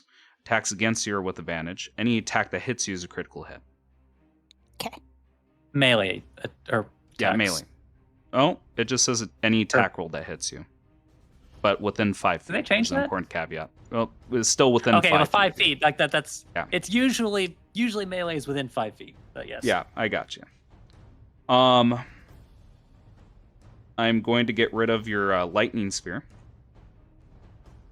And this creature isn't dumb, but it wants to keep moving forward here. So, I'm going to purposely step within the black tentacles. And I believe it's a strength saving throw, correct? Yes, I think. Okay. It'll make Correct. a strength saving throw. And I believe it's also difficult terrain. It Yes. passes. Is there any effect, save or suck?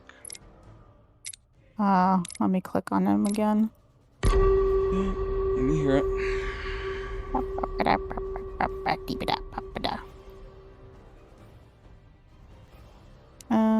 How do I just bring up the spell without using anything? No. There's a I little can tell chat you- box option.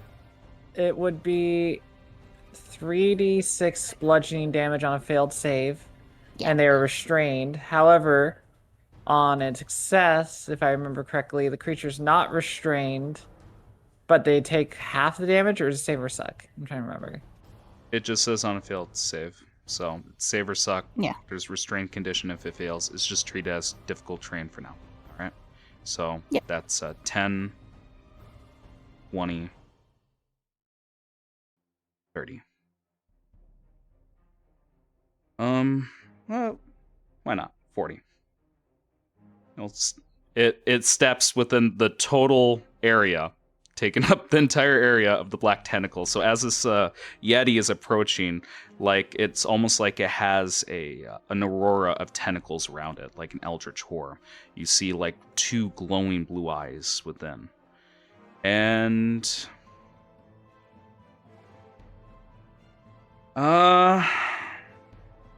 with its multi-attack, it can replace one of its effects with that gaze. So,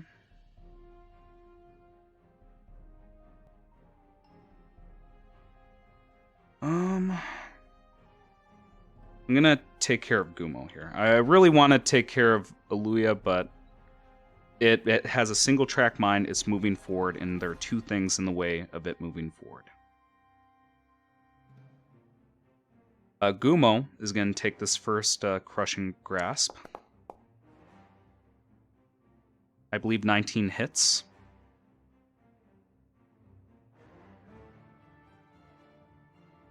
Unless he has shield or wants to use silvery barbs here. Actually, I don't think he's had his turn yet. yeah, exactly. So he doesn't have reaction. I was just looking at the combat initiative. That's the case.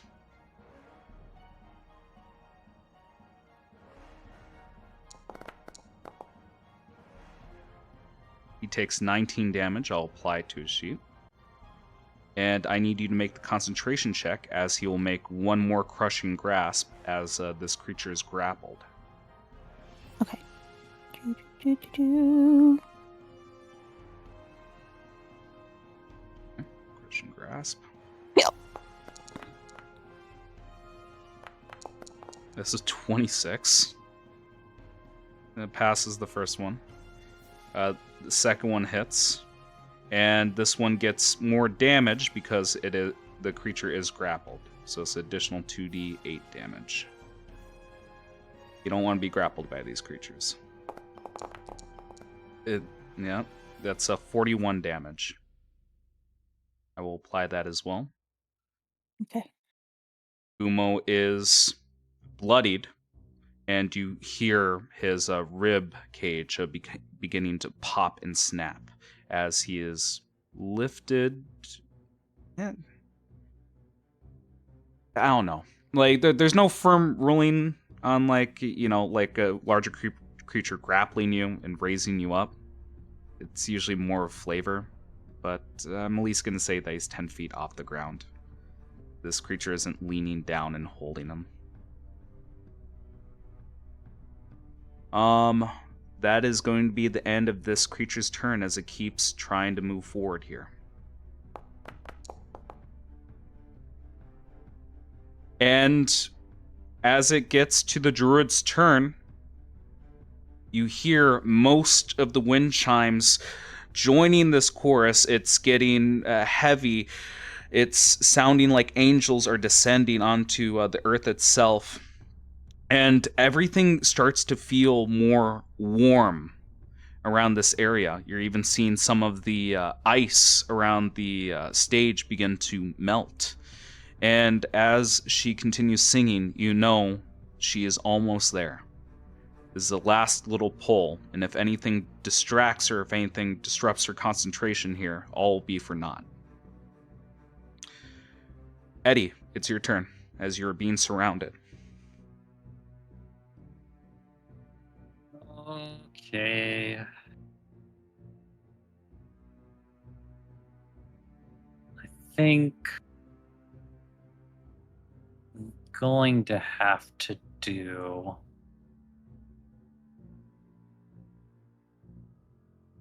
Yeah.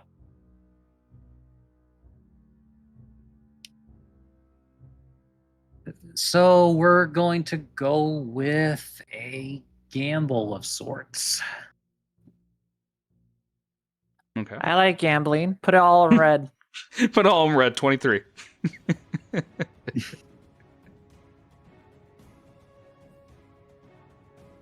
Eddie is going to use a third level spell slot combined with a sorcery point to use Twin Spell. Oh, wait, actually, I should probably double check to see how far away that one is. Based on the ruler.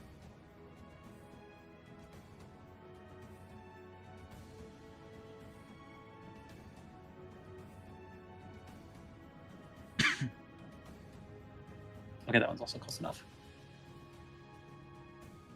Yeah.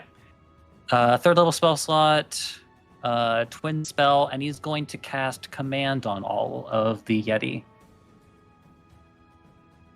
Oh, okay. So each of them are going to make a Wisdom saving throw. Okay.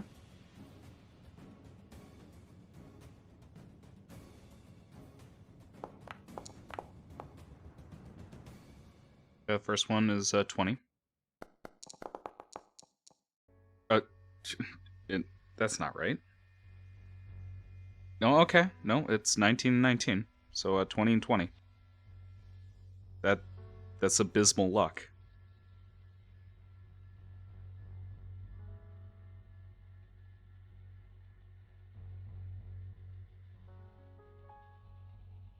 I said level 3 spell slot.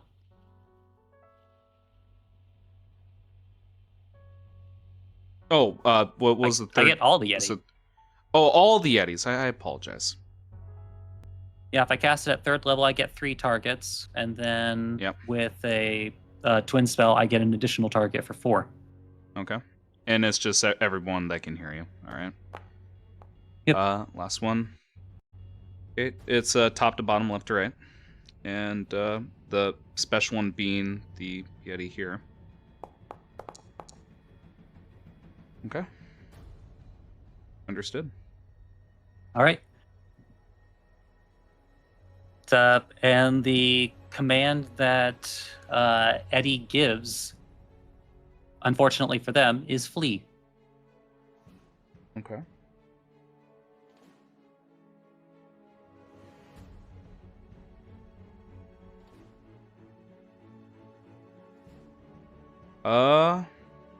What's your spell DC?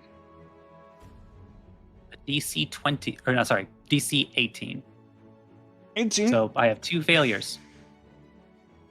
Well, 1, because the giant Yeti is gonna take 20 damage or 25 damage, and use Implacable. So he resists your command, and becomes bloodied. So you make his ears bleed. Which was the other one that failed?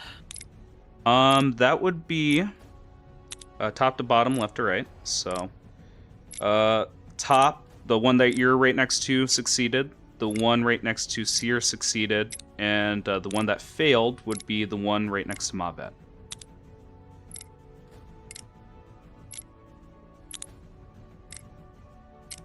And strangely enough, I will say you said that in common, right? It actually doesn't matter if it was in common. Or okay, in so it doesn't. Yeah, there's no understand. language barrier. Gotcha. Nope. Understood. Yeah, but that's the one that got hit. Anything else with your turn? I'm gonna put the frightened condition so I don't forget.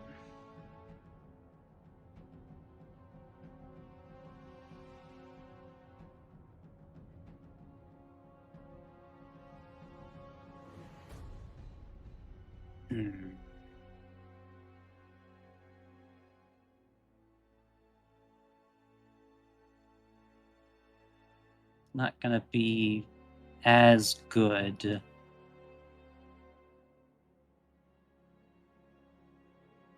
Hold on, am I even close enough to use that? Or am I able to get close enough to use that?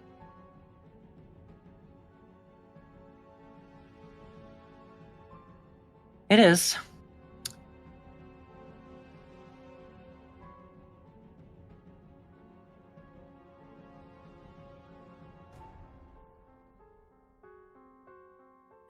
You know, fuck it. I'm gonna try a different thing. Okay. I'm going to, because it's no action required, turn a level 2 spell slot into 2 sorcery points.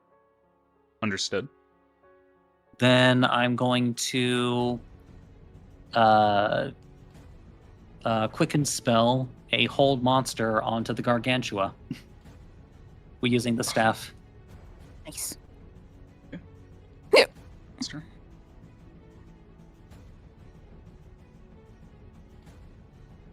So it's only a DC 17 this time. Okay. And Since you it's not a said sorcerer spell. and you said hold monster, correct? Hold monster. The creature is under the effects of heavy obscurement. Is there any way they can see through that? I thought you said that they took damage that the obscurement was lifted. I don't recall ever saying that.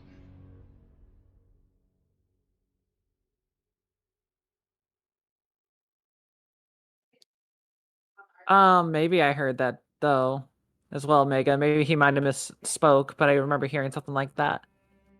I guess maybe the confusing part, maybe I read into it differently when you said that if they took the fire damage, that suddenly attacks against them were at advantage. Yes, at advantage. That's the only But effect. then if they're always heavily obscured, then that advantage doesn't mean anything. don't you just get a straight roll if you're attacking blindly in an area that you can't see? Again, I'm just saying for it's melee attacks. rather. Yeah. Hmm. All right. And you know what? Fuck it. Then it's just gonna be a fucking fireball. Understood.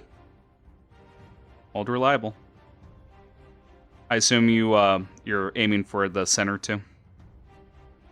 The center too, and I'm actually going to include Nita in it so that she could possibly have a turn. Oh, okay. Don't kill again, me. yeah, no need to do a template.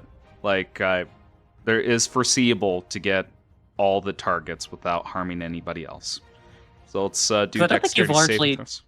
Yep, go I mean, ahead. like, how much damage have you taken, Nita? A lot. I mean, how? Sorry.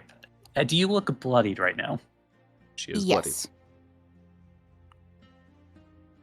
Well, 13 of it is going to be eaten up by your ice. So Mhm. I'm going to go with the gamble of getting you out of paralysis and hoping that you get a turn.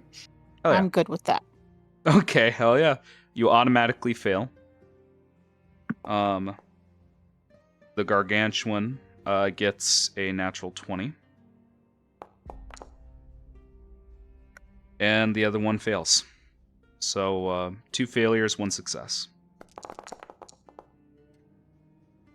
Okay, For 38 38 fire damage. Please apply that to yourself, Aluya, as applying damage to the monsters. So in excess of 25 for you, Aluya. I'm hoping you have more hit points than 25. Yes. I'm okay. Barely. The goal is for Aluya to get a turn. Yep. That was the entire well, not the entire purpose. 19 damage towards the gargantuan. It is now bloodied. And both of them. Yes. Both of them get penalties when you try to attack them with melee attack or an attack roll. All right. So my staff doesn't shatter from using that fireball. Gamble. And that is going to have to be the end of Eddie's turn. Understood. I have no other actions left. Shade is gonna move over here. Genasi. And she is going to cast Fireball as well. But this time only targeting the 2 Yetis. Again, dexterity saving throws.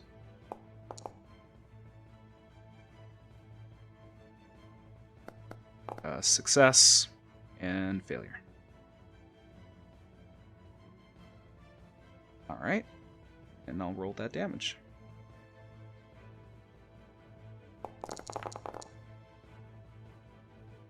Whew. Okay. The first Yeti is the Yeti to the east has a 2 HP left. He is limping. And I will say, I will at least say, Seer, because you were so close, something's odd about these creatures.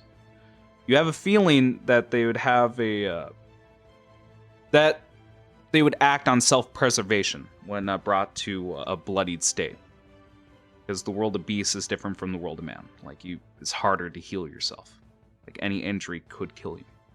But something is wrong with these creatures. The giant one takes 20. Alright. And that is the end of her turn. Gumo, you're 10 feet in the air. You're grappled. And this creature is very pissed off. Okay. I'm going to use his Sunblade. All right.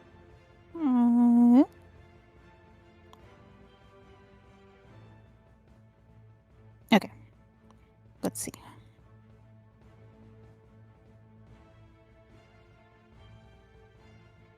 Okay. Sunblade.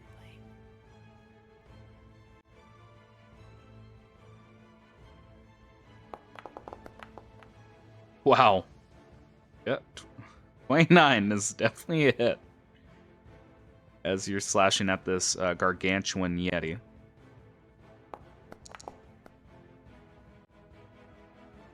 Takes 12 damage. Assume it's radiant. Yes.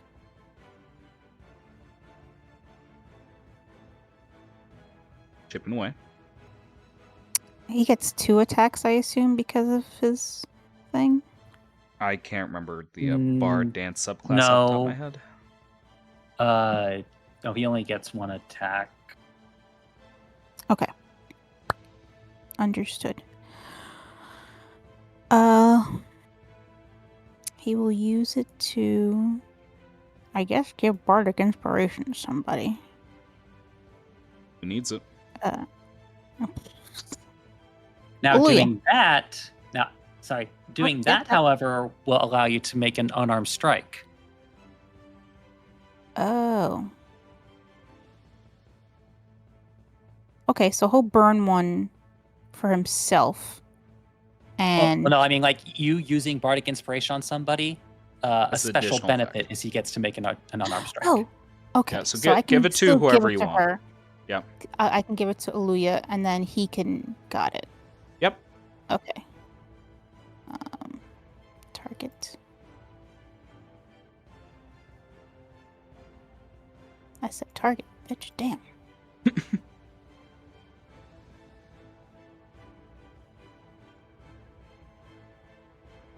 Okay, unarmed strike. I assume that doesn't hit. No, 14 doesn't hit. Okay. He will take the ride with the Yeti. Okay. Unless, is it a free action to try and get out of it? Or, I mean, like a No. bonus? No. No, okay, that's It's fine. an action take to the ride. escape. All right. Takes the ride. All right, Seer.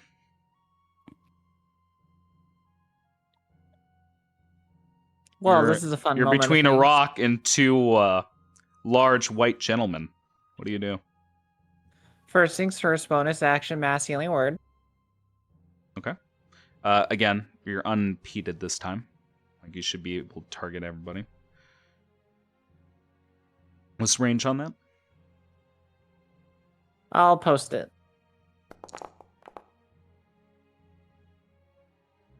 $60 feet, so I can get everybody. Yep, got everybody. And that would be 14 healing. Everybody apply healing to your own character sheets. Is it 14? Correct.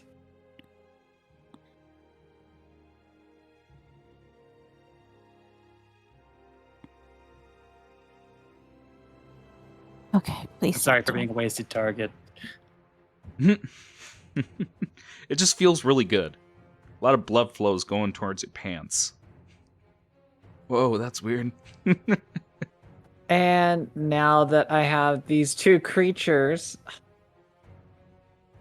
I mean, Sierra is very much a pacifist, but when there's a creature trying to barrel and murder them, I think that kind of goes like out the window thing. More importantly, but like they can't let something slide through, you know? Is this when she pulls out the gun? This is when she pulls out the gun. What? Okay. Go ahead. I just like that genuine question. Is this when she pulls out the gun? So, right, when you let's see attack a creature within 5 feet, you ignore disadvantage from the result of close. Instead, make that attack at advantage. Yep. So, first shooting the Yeti at 2 HP. Mm-hmm.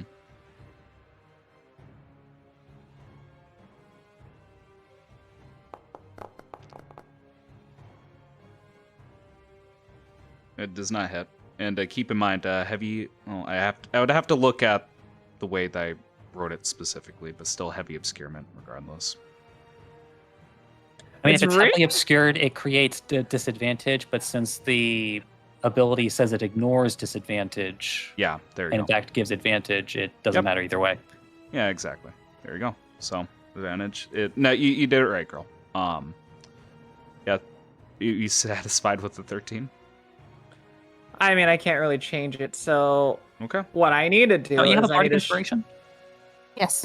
ideal bardic There you inspiration. go. Let's get it. Bardic.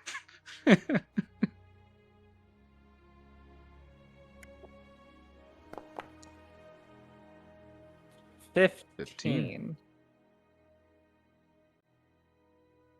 15 doesn't do it. Oh, really? Dang, these Not, things are not, not, tanky. well, not for the gargantuan. I'm not doing a gargantuan. You gotta hover Yeah, and press T for me, girl. she I first- misheard.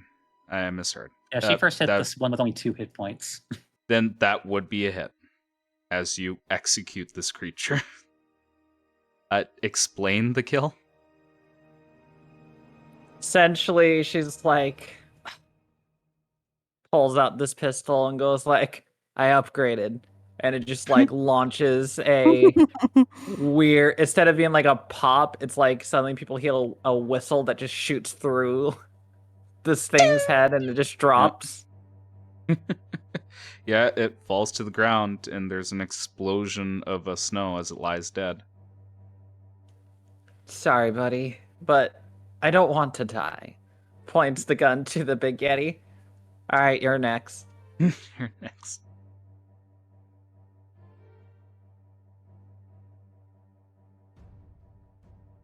But to be clear, she did have to roll the bardic inspiration to make that succeed. Right? Yes, 100%. Okay. She would have.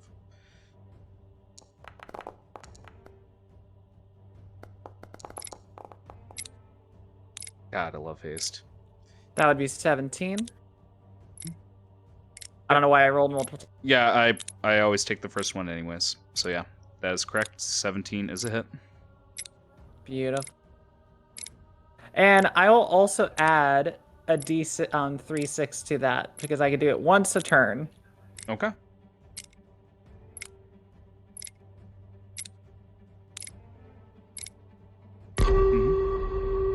Go down, down, and early around. And sugar, she's going down swinging. You should 13 see how many. damage. You should see how many ones I rolled. Jesus. Yeah, my God. Yep. God, fun callback to the circus days. And I'm gonna just stand right in this front of this motherfucker. Okay. You do so. The Yeti begins to flee. Does Mob Vet kill the creature as it's running away? Well, I'm not sure if it'll kill him, but he is going to punch him.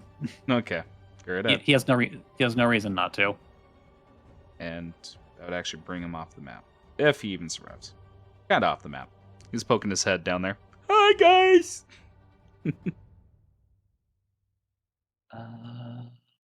Where did you go, Cotton-eyed Joe? There's.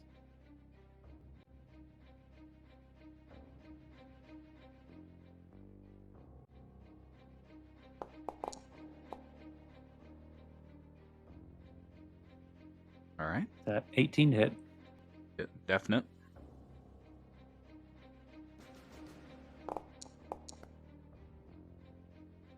for 9 force.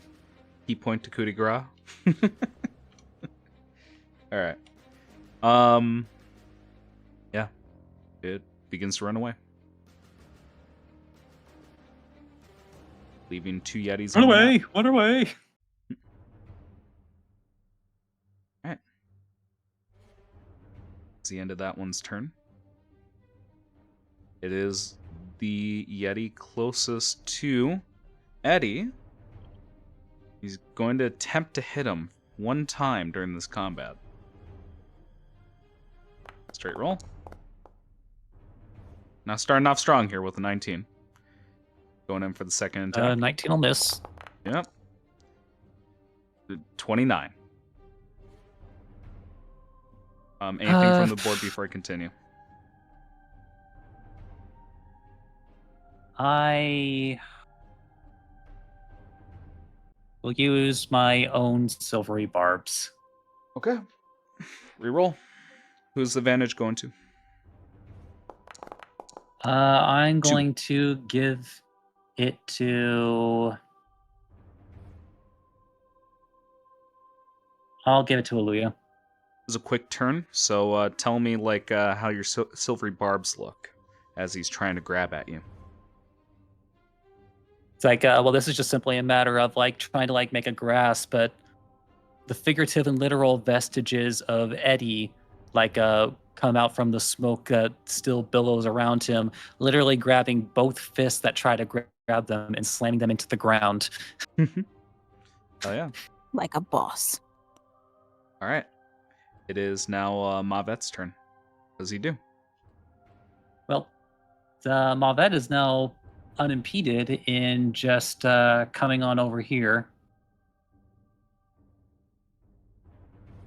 Oh, what? Ah. Did Oh, you move right. two tokens at the same time? No. Yep. That wasn't the problem. I thought I was on the ruler.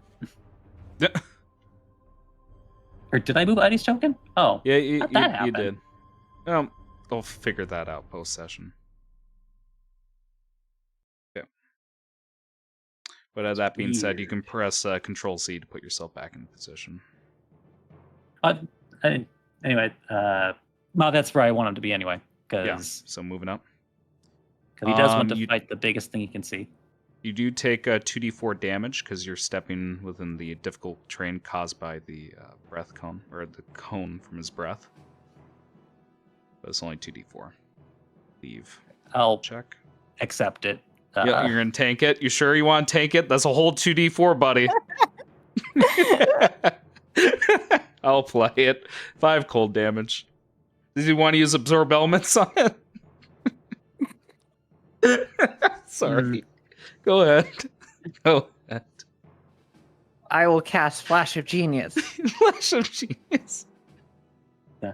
Well, anyway, he's going to use 2 focus points. Okay. The first focus point is so he can do Flurry of Blows. Mm-hmm. And the second focus point is so that if he hits once, he's going to attempt to stun the creature. Okay.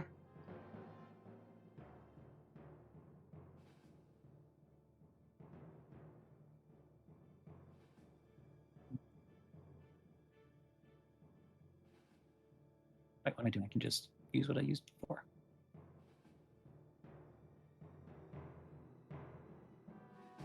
All right.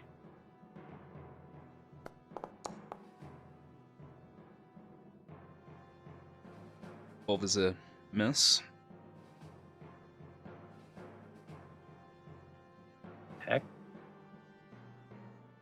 Did I must have. Is there? Are you seeing an attack roll? Yeah, I'm seeing an attack roll. Just keep Do I have going. to refresh. Just keep attacking, and you can refresh in between turns here. I'll announce them as they come. Too late. No, okay.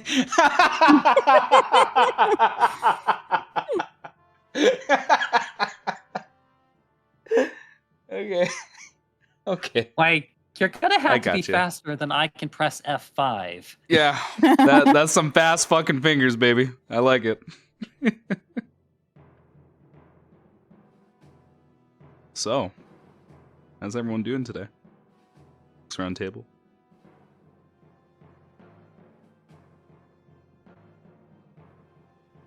I'm at the point where I'm like, I just want to hit him hard with something. Yeah. Everyone a little tired at the table, a little bloodied. Left, looking right. Since it's been 3 years since we had a long rest, we need to figure out how to do that. 25. Definite hit. So, Constitution saving throw. Yes, sir.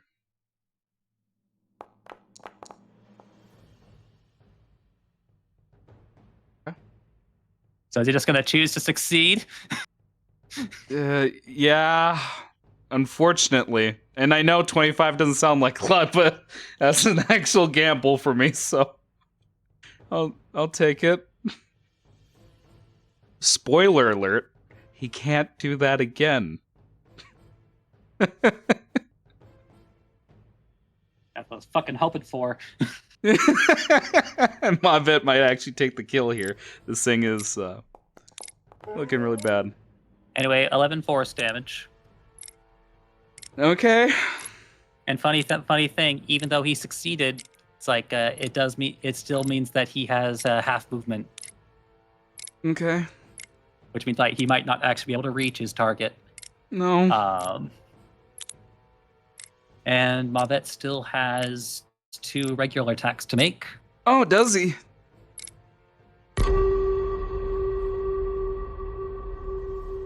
It's like but wait, there's more. I don't like that.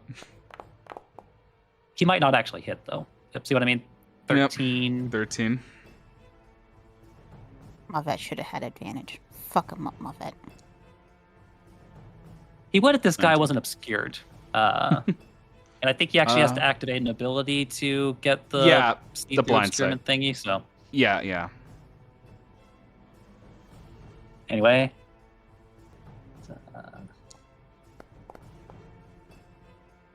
wow, 6. Okay. Yep. Still looking pretty hot. Anything else? Right. No, Mavet is out of actions to my knowledge. Yeah. Okay. Aluya. But you know who isn't? Aluya. Yeah, you might steal the kill here. Alright, you know what? Whatever, we're gonna just do it. I'm gonna fireball this dude, but I'm gonna use my last sorcery point and transmute it to lightning and then use my destructive wrath for maximum damage. Okay. Just describe. The guy has 8 HP. Just describe the fucking kill. Make him go boom. Hey, you want to strike? You want to strike lightning on a tree while you're at it?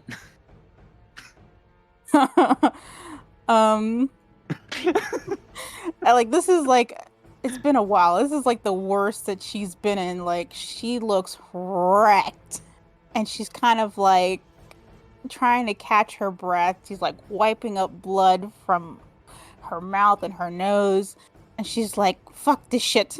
And she just kind of, with whatever strength she has, just points out her spear and the small ball of fire comes out. But as it's going to lob off and hit him, it starts to change to lightning, and in a massive spray of lightning damage hits him.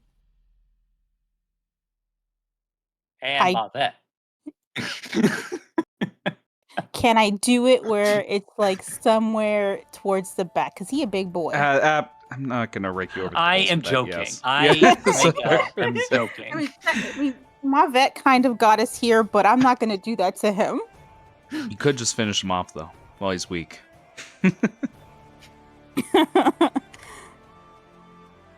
All right. So, I'm just gonna end the combat here. So, let me explain what happens next. Also, switch the music here. They lose the will to live, all the Yeti, and punch themselves to death.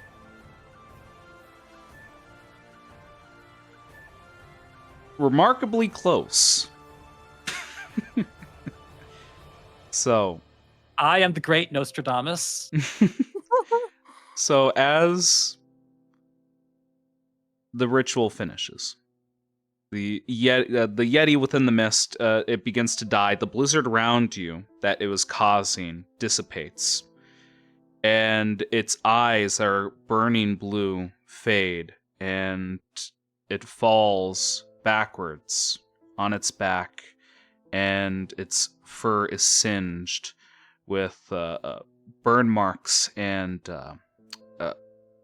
lightning tree branch wounds all across its body. Its mouth stays open, exhaling hoarfrost and smoke like a dragon. Sorry, I will add, as an extra fuck you to this thing, because of the spell I did, residual lightning will come forth from me and hit him for an extra 4 damage, just because. Yes. So, like, it hits its foot, and the foot disintegrates slightly. So, as this creature dies, and as the druidic mother brings the chorus to its crescendo, the winds die, the snow stops, and starting from this platform, you see that the icy lake begins to turn to water and expanding almost like a ripple. It expands outward from the water onto the land. The snow begins to melt, and you see residual dirt pushed up rocks on top of this glacier, and it keeps expanding and expanding. And as grass begins to rapidly grow, we see flowers begin to bloom, and a warmth begin to enter the air. It appears we're in the wrong season for this area, as it appears we're in summer now. And as this effect takes place, and we're having that beautiful singing acting as ambience in the background, we see that the Yeti that was attacking Eddie, and Eddie, I'm willing to allow for a Arcana check here.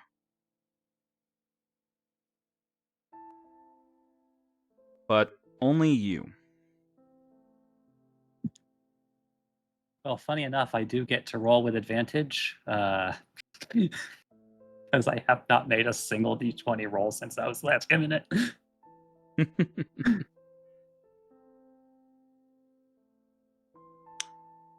Also, who did Gumo give Bardican to? Did he give it to everybody in the party? Like Seer, Aluya, and Eddie? I can't remember if he ever gave one Seer towards used you. hers. Eddie did not receive one. Okay. I believe Aluya got one. Mm-hmm. But she hasn't used it.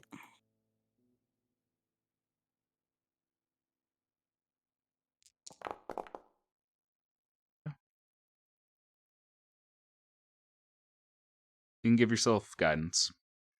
Non-combat. Yeah, I wasn't sure how immediate this was. Yeah, no worries. 15. 15 actually tilts the scales. As you're staring at this creature and it looks down at you, you notice that its eyes are different. Before, they had a gleam to them.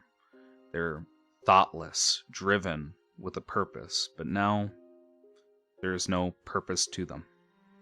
It appears these creatures were under the effects of some sort of enchantment. And the creature looks around at its two dead allies and one fleeing. And you see, like, its eyes begin to go wet as it slightly tears up and cries. And it lumbers downward.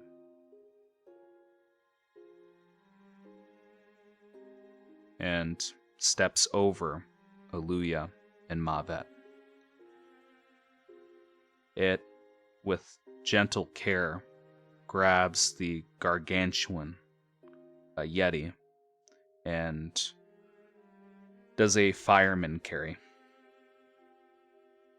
The other Yeti, it grabs with its one free hand, grabbing by the ankle, and with very slow and strained steps, it begins to travel south.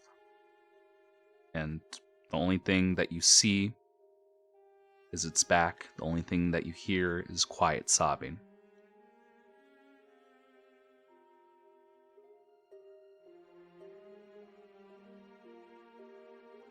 Now, towards the women at the center of the shrine, both of them take a deep breath and look around in awe. You hear the water genasi say, You did it. I can't believe you've done it. This is marvelous. And the druidic mother, she places her hand on her heart, and with a warm smile, she says, I think this is the step forward to curing him. May the gods be with us, and may we follow in his footsteps. and you see her looking in the distance. And now, because of the cleared weather, you can clearly see the silhouette, like a distant mountain, of Boreas the Titan wandering the surface. And gradually and slowly, you see this summer-like effect transforming the land from snow to a warm grasslands. And eventually it reaches him, and he stops for a moment. Now, all we must do is wait. Now, again, with the side chatter, what does the party do?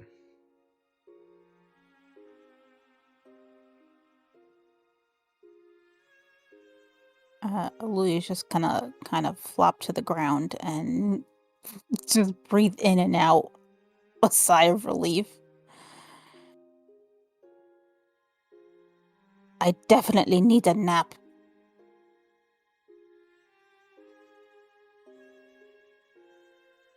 You know, Eddie pulls out his vape pen, Well, it's not as completely vape pen. unharmed. Yep. Just like walking closer to the two women. I don't suppose we're going to get an explanation for this, are we? The older of the two women smiles at you gently. it would require a lot of time, Sonny. Do you have time to spare for an old woman?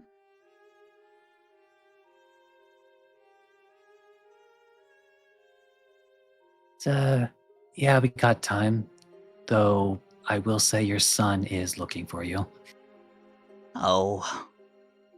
Merkvar's having a temper tantrum, is he? You could call it that when he skewered a man in half. Oh my. He didn't kill them, did he? Not on my watch. That is good to hear. No. The giant's blood flows strongly through him. He is working on that. I taught him how to garden, to deal with this stress. And Aluya, you get flashbacks to the obelisk area and him carefully tending to plants. But I suppose you'll always be a mommy's boy. Well, anyone hurt? Loads up gun. I could heal everybody. Louis is on the ground. On Bleeding. the ground. Louis like back on the ground. And then meanwhile Gumo is like All right, give me a moment. Begins to pull out bandages. Hmm.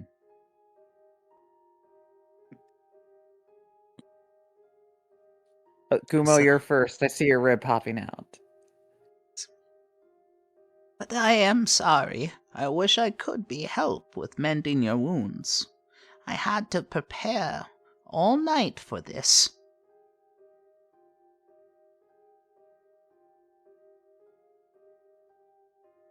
so we saw at least some of the fruits of that. Have you no manners? You barged into a lady's room? We entered a missing lady's room. She gives a polite chuckle. It is fine, it is fine. But I will be truthful. My efforts led to many dead ends. I couldn't quite get to the answer I sought. It was not for this kind, gentle woman.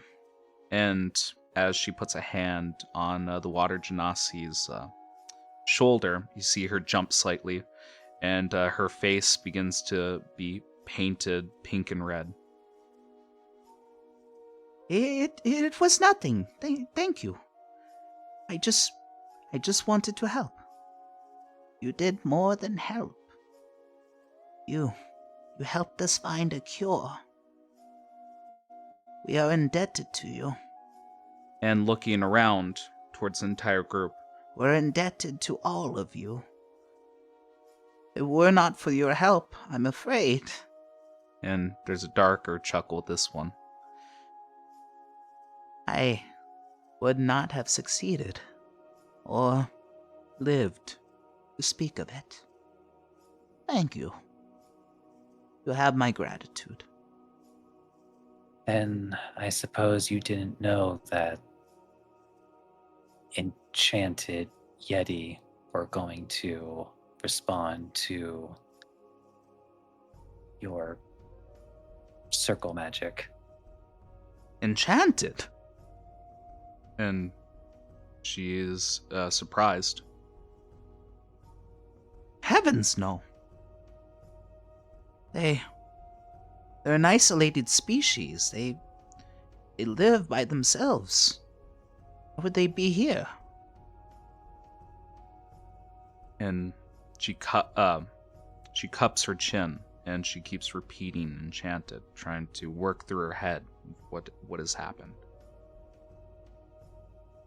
Well, not knowing anything about where these ruins came from or why they're here, it would seem to me that whoever decided to do whatever was done, they put safeguards to keep someone from trying to undo it.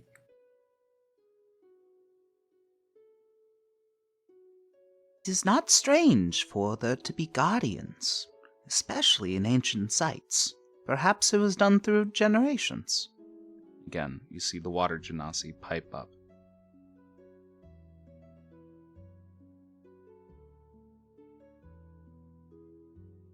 Well, I guess I do feel bad though, since it apparently those Yeti knew each other.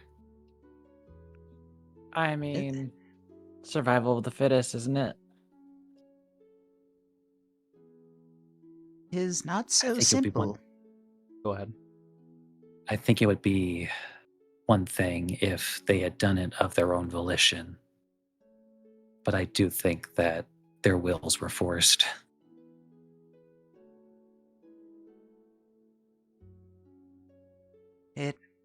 It is not so simple, God-gifted.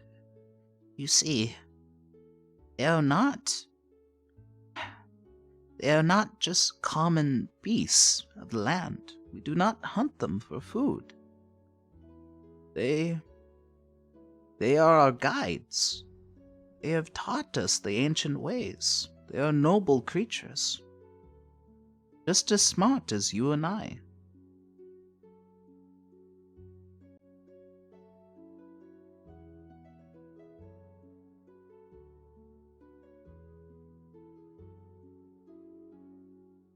I mean, I'm very aware of that. I didn't say I was being cruel. It's just the sad reality of things. I shot them down so that they couldn't reach you.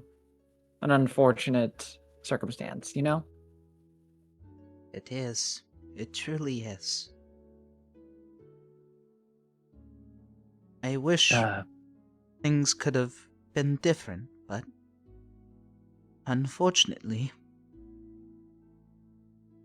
we had to do something drastic. Again, like leaves are flying in the air. So then I guess this was the solution you came to fix what was ailing Boreas. And at this time, she's not just standing here. She's examining the altar and the offered artifacts and items, and her finger goes across a blade. The reflection from the blade reflects her eyes, and there's a somber look to it. Yes. Well, you see, our guardian, our god, Boreas, he was quite ill. He was cursed, you see. Some nasty creature saw fit to burden him. And as she pauses, she'll look towards you and say, Do you know what shiver step is? First step. Shiver step, yes. Would I know that casually? anyone with proficiency in Arcana can make me a check. I am currently having issues with my computer for some reason as I had to reload. So if you Gotcha. could roll it for me, that'd be great. Gotcha. While they're doing Natural that, one. as Jesus. requested by I have Tyler. inspiration. Okay. You gonna re-roll that? No, I need it. I don't get Okay. inspiration. Let it lie. Let it lie. Sorry, you were saying, Uma will Oluya. Yeah. We'll go and eat some Yetis that are left. There is none left. Like I said, the one survivor grabbed the gargantuan one and the other one by the ankle and is still dragging them away. Like, you can still see them and hear the distant, like, crying.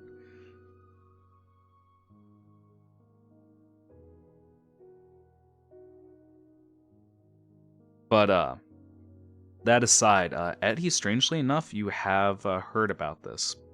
I'm not exactly sure where in your lore or family history you might have come across this. Perhaps like simple measures to keep yourself and your family safe here.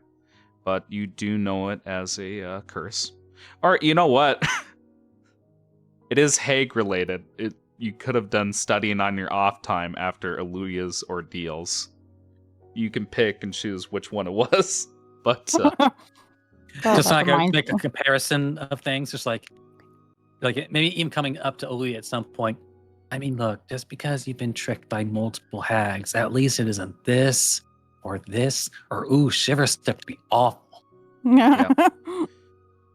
So, what you know about Shiver Step is that your internal temperature drops by the day. It gets colder and colder and colder. And you start to suffer from muscle spasms. And mechanically, you'd be taking like a permanent cold damage every day. So, with that in mind, looking towards Boreas and what you know of frost giants, being affected by the cold shouldn't matter to the creature.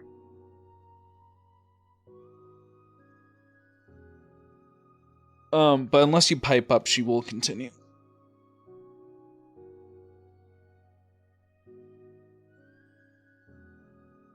I have, though. I'm a bit confused about how it can affect Boreas, though. It did not hurt him by any means. It just annoyed him. He hasn't been able to sleep because of the muscle spasms. You see, this creature, this walker, he is a noble one. He guides us. And as he has been deprived of sleep, his mind has been deteriorating. He's been attacking anyone or anything that makes a loud sound within our lands. He no longer hunts to eat, no longer hunts for honor. He attacks. with no regard for anyone or anything. And taking a moment, she'll stop staring at the blade and look at you. It is unfortunate that the cure for such a disease is simply the hearth of a fire on a hot room for a day. Quite impossible, wouldn't you think? Not impossible. Improbable. Nods, and she holds out her hand and catches like a falling leaf. Yes. There's not a room big enough for him. So one must accommodate an endling by changing the seasons itself.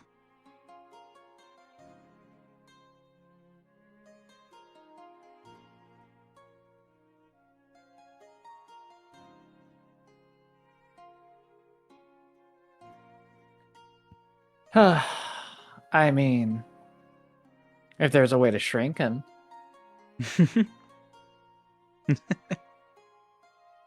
My, that is quite the idea.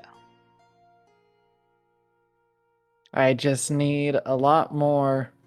I don't want to use corpses, but I can make time to do something similar. I have one that could be the core solution that I could try to replicate. My dear, it is fine. He cooks his prey, and it is warm out. He will heal within the day. He is fine. Fair. Oh, that said, I do believe that in our haste, we were unable to give introductions. Oh my! I am so sorry. Let me introduce myself. My name is Lisal. In this, hi, I'm Shade. You see her awkwardly wave at you.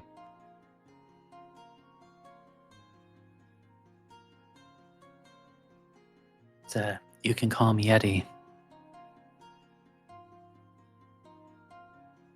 Looking towards the girls, the tree man, and the undead thing. Yeah, the undead weird thing. You can call me Seer. You see Seer kind of looking at the water genasi a bit more. But if anyone looks at them, she'll turn her face away. Yeah, the water genasi is captivated by the wind chimes, and she's investigating them. It does not make any sense. How does it work? And you see her listening to it, and there's just a small choir coming from the chime.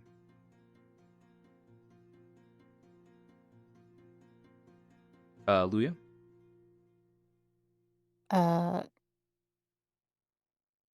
She will give a pause, thinking maybe she should call herself Janet, but then she's like, all right.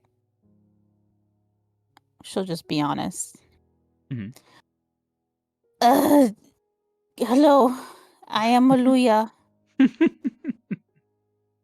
Sid, I have something to tell you, so if you could heal me, that would be great. I am so glad to see that you two are fine. I thought I was the only one. You hear Shade say.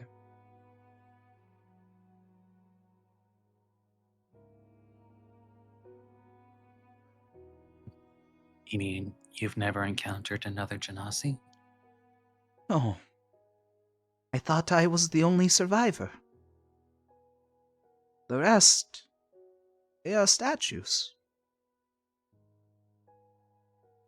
Show me. If you could find them, I can investigate. Wait. You mean the statues surrounding the tower? Unfortunately, yes. We were praying to the coming of the Watcher. And Quagmire, our herald. And you see her eyes begin to darken. He froze them. And then was an aurora borealis, made of their faces. And she's starting to get a 1,000-yard stare.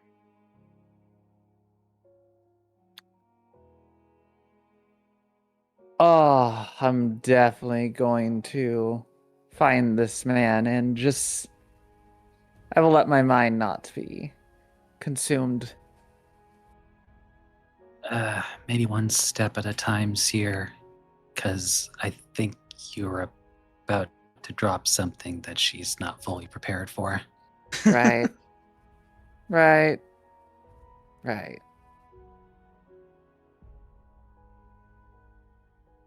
So then you do consider yourself one of the Rebirth Bastion.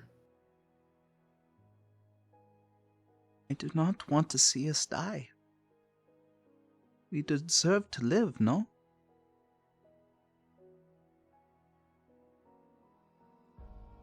Eddie, choosing his words carefully.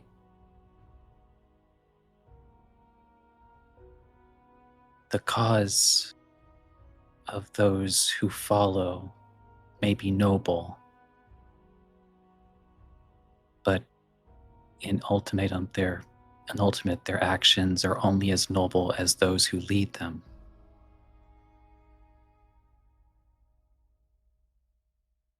I do not want to follow the shepherd. I do not want to be a statue. I want to create art.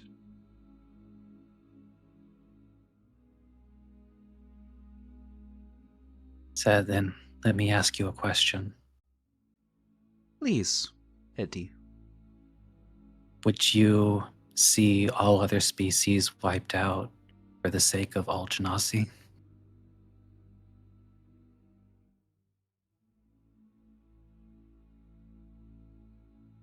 And she pauses.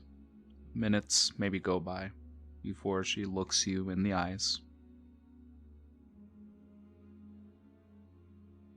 Killing is not the only way. I mean, if you are going to die anyways, wouldn't you want a second chance? And again, this time her eyes lingering towards Seer, then Aluya. Is it not good to be on your second set of your journey? Why is death the answer? It is a stepping stone.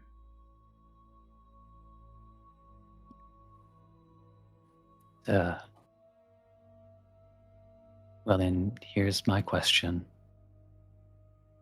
As he just gestures kind of over these two as if the statement or the question was related to them. How would you feel if that second life, that second chance, was decided for you?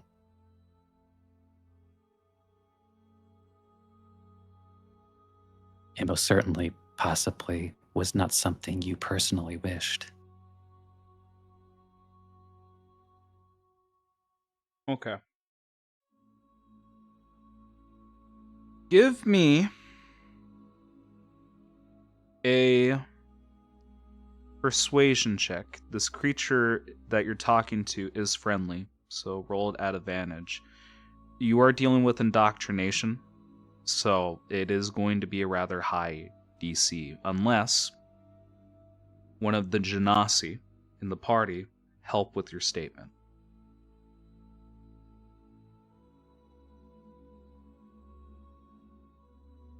I'll help.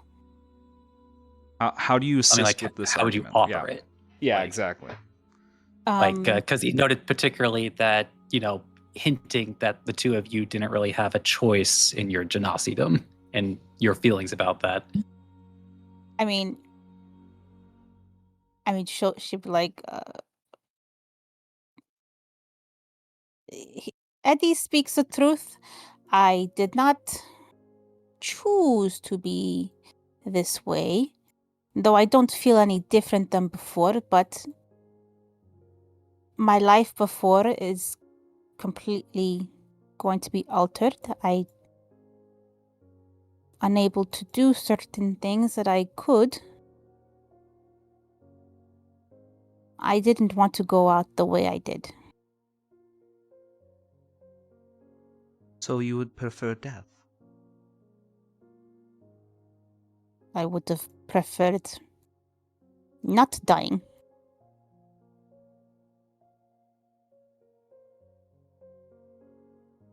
Okay. But the path I am on now doesn't change who I am. This body doesn't change who I am.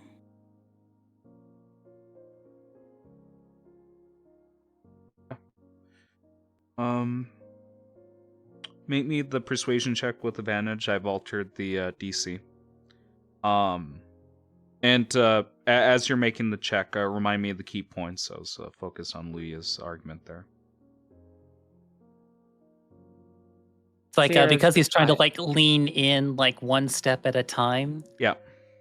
It's like since, as you said, it is, indoctrination, just like posing questions that might contradict what the general spirit of what she has been taught before making any specific bold claims about the Bastion and its activities.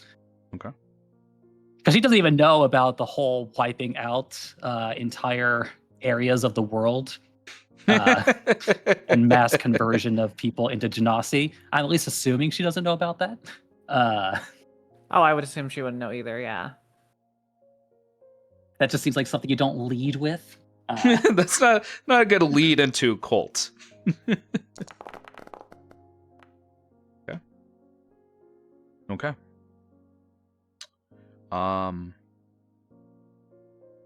That was a critical success. Again, 32 to the audience listening. I'm going to say she thinks about it. Like you put a chink into her philosophy, and she's going to mull this over. Although you don't believe she's going to be full gun ho switch her mindset here, you feel like you're starting her on the right path of questioning what she's been told. And I'm sorry, I need to hear the reiterate one more time in character, and I'll respond. Mm-hmm.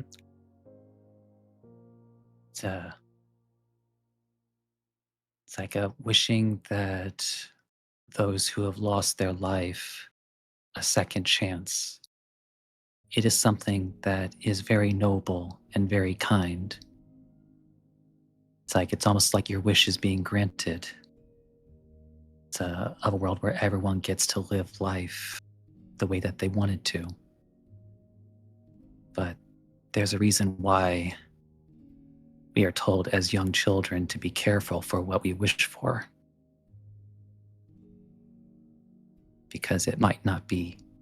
We might actually get what we asked, but not what we wished.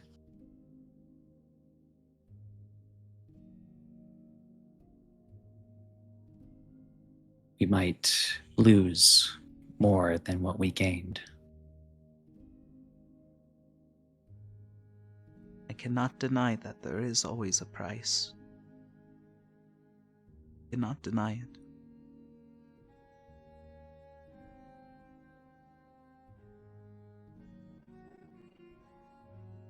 Why?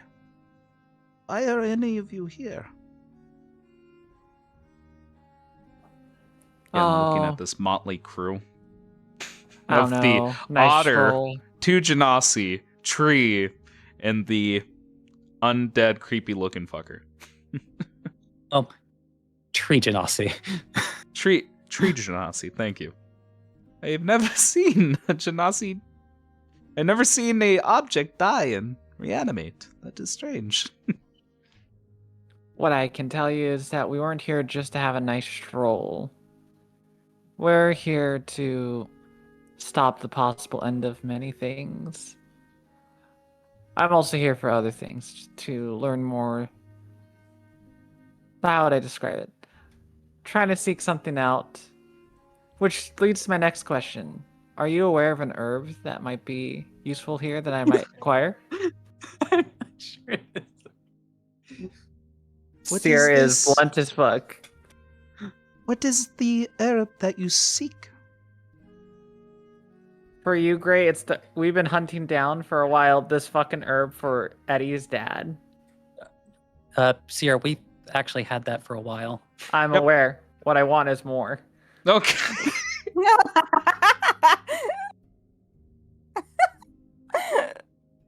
Okay. More. You perk the ears of the grandmother or the mother druid.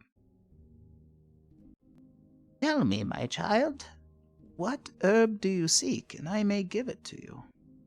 I know of many plants around in the area. Pop The quiz. herb What was the that- name of it? Hold on, I got it. Give me one moment. Got it. I got it. Give me a moment. I just had to pull up my own sheet.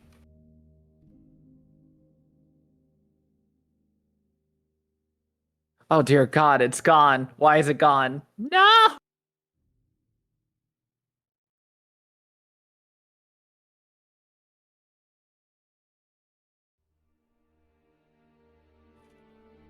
It's like it disappeared.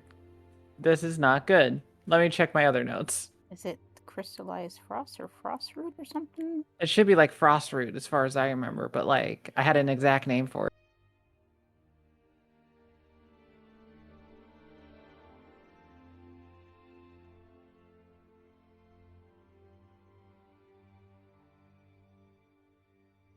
The name of the thing.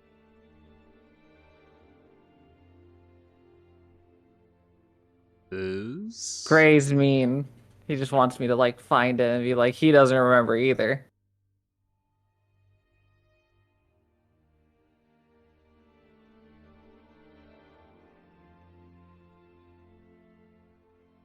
But yes, our united goal is to save the world from an organization that is trying to wipe it out one piece at a time.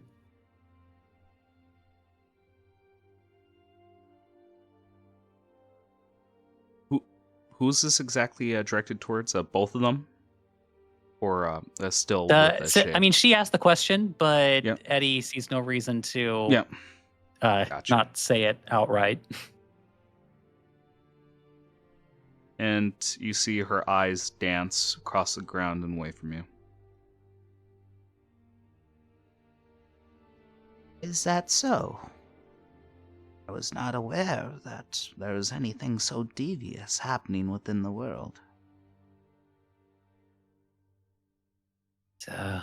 Well, it's a bit difficult to be aware of their existence when it goes out of its way to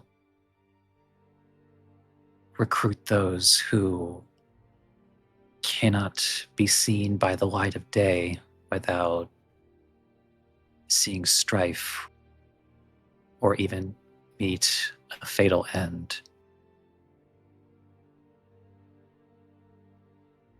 And you see that the older woman is intrigued and leaning in closer.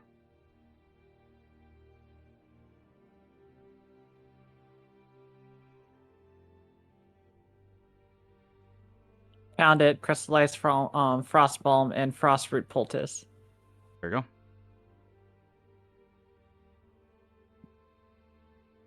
Oh, I see. I literally just found where you said. Just so you know, I'm just gonna post it in chat because I think it's funny. I had it up. I was waiting. You son of a gun. You meanie. Yeah. Specifically, it's the crystallized frost I want. You're because I distant. But yeah, we specifically want the crystallized frost. Again, just a sidebar before refocusing back on Eddie. The older woman would say to you, That is no problem. It's a common ingredient around here. I'm sure, given a couple hours, I could give you much of what you desire. It's the least I can do for you. Would be fantastic for wherever we might go. You will not find it anywhere. Anything for such a cute little maiden. Seer doesn't know how to react as they just suddenly look, being like, cute? Wouldn't you agree? looking towards Aluya. I'm just nodding in agreement. Yep. But also, Seer, this is Face it, Seer, important. you're a catch. I told you to call me Aurora. Aurora. Pretty lady. Hot one. Anything. Just pretend like you're wrapping up. Well, heal me. Don't just pretend, but heal me in close proximity without them hearing. Seer pinches the bridge of their nose, go like, but hides their face. You told her your real name? One of them. Nods.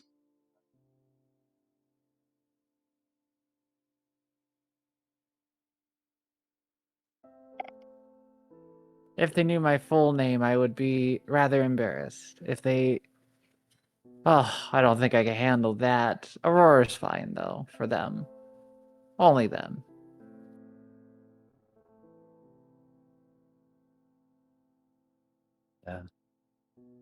But yes, our goal is to hopefully stop the organization's machinations while also hopefully preserving as many of the recruits as we can. It can't be helped if they were brought in many under false pretenses. That is a noble goal, handsome one. She gives you a wink.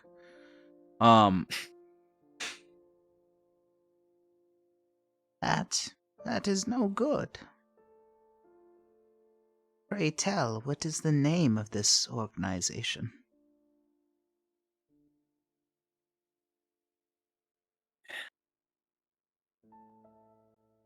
Unfortunately, they call themselves the Rebirth Bastion.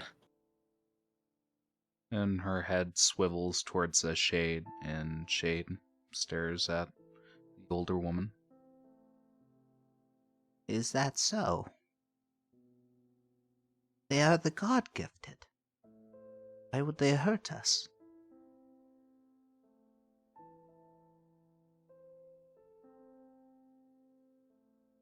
Most of them, I don't think they want to hurt anyone. I think they're just trying to find a world where they can coexist with everyone else peacefully. But those in charge, they have more extreme ambitions, and they're willing to do anything in order to achieve them, even if it means sacrificing some of their own. You know, it's always troubling to hear the word sacrifice. And her face drops. You see, I do not advocate for anyone especially those forced, give their lives away, even for a greater good. And you see her hand gliding down one of these wind chimes. Do you know what's in these chimes?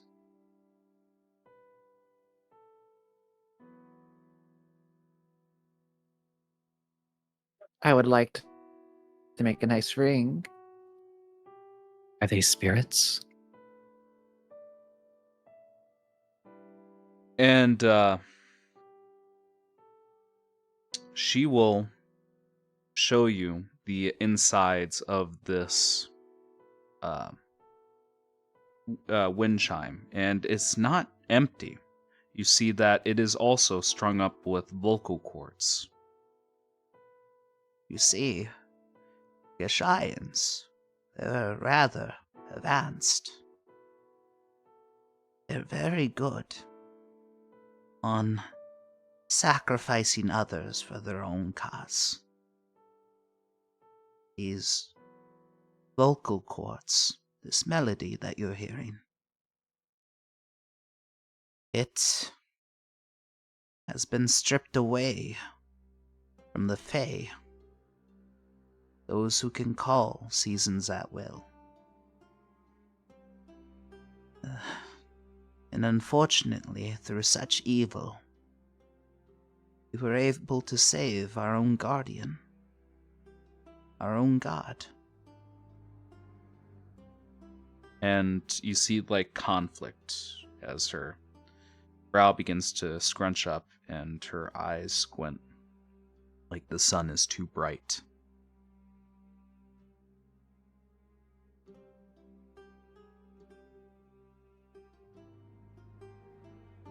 I mean, Go ahead. I can admit that I've done things myself that, even if I wasn't always aware that I was doing them, they don't reflect kindly on me. But I figure that it is never too late to make the first step in the right direction while holding those that you have lost on your heart.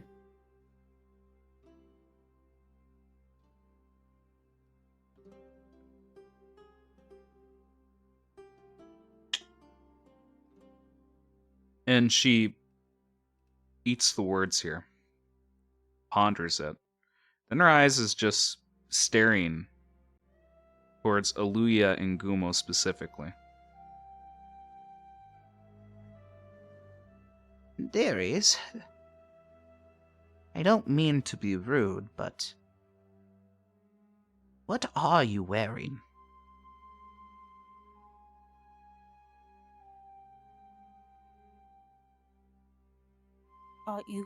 You mean the painted portion of our bodies?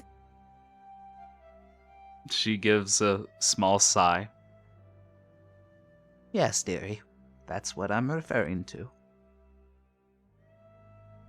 Well, this was done to us so we could not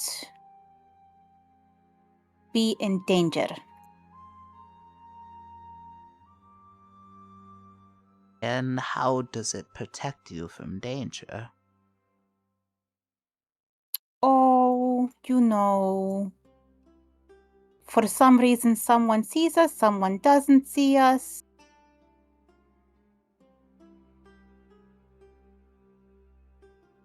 Who wouldn't see you? It's quite obvious. Well, I guess it doesn't work then. Give me Damn. a persuasion check with advantage because she's friendly to you. She likes you.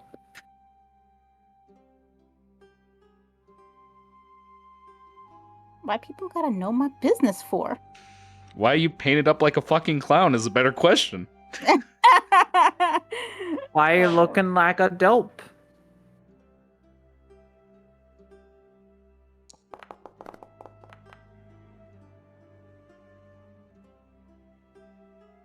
Why are you performing in front of me? The DM asked for a persuasion check. Oh. You know what? I saw P and I rolled with it. I know do that. Go ahead. Do you have proficiency in both, or I do, yeah. Okay, works out. That was a really good chig you did there. But in reality, she stares at you for a while and gives you a warm smile. Of course, dear. You might want to work with white and gray. Might fit you better.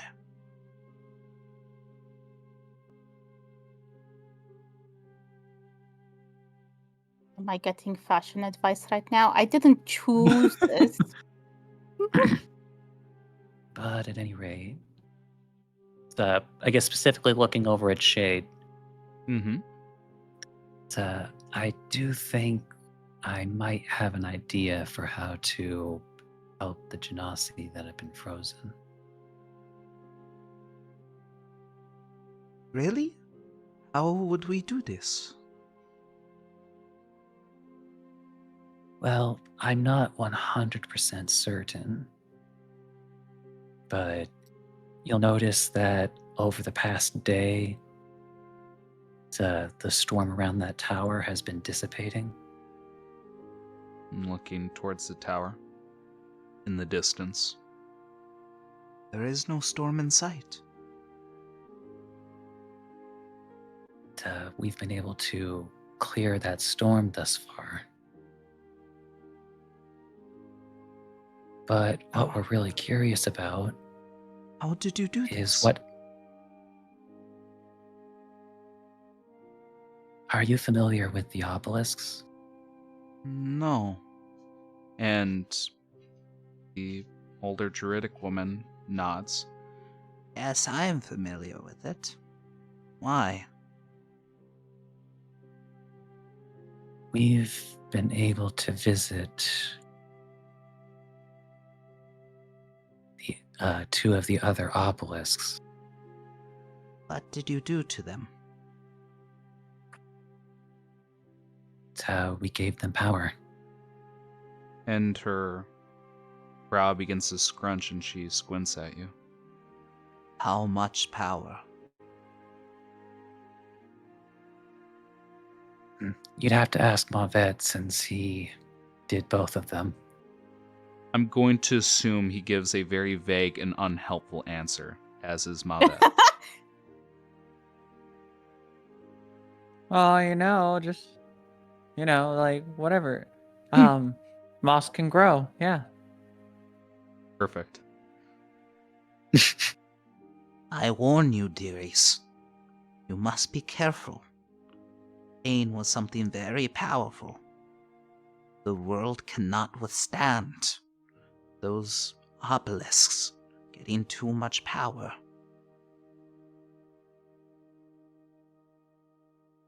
Are you saying you know what happens?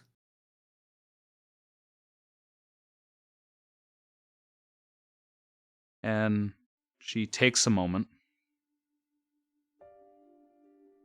And I need another persuasion check. This is a very important one. With advantage. If anyone wants to chime in here, now's the time to speak up. I'm not good with my words. Go for it. I can chime in, but it's not the way you want it. It's actually an issue. Okay. So no, I will not say anything at the moment. I'll not say anything at the moment. What about the undead guy? Blah, blah, blah, I'm dead. Oh. What does he do? He goes, I mean, he can always give another bardic inspiration. Bardic inspiration, go. It's not a fucking Pokemon. I Just mean, isn't he lobbed though? something He's a at- ghost type. Lobbed something at Eddie. I think that's it for him. Yeah. Alright. Oh, he has one left. Oh. I guess, is that a failure? That is not a failure. You meet it. As that was DC 25.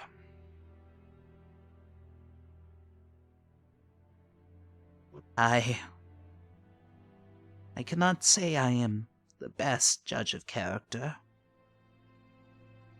I do not I believe. understand that. I do not believe any of you would misuse this power.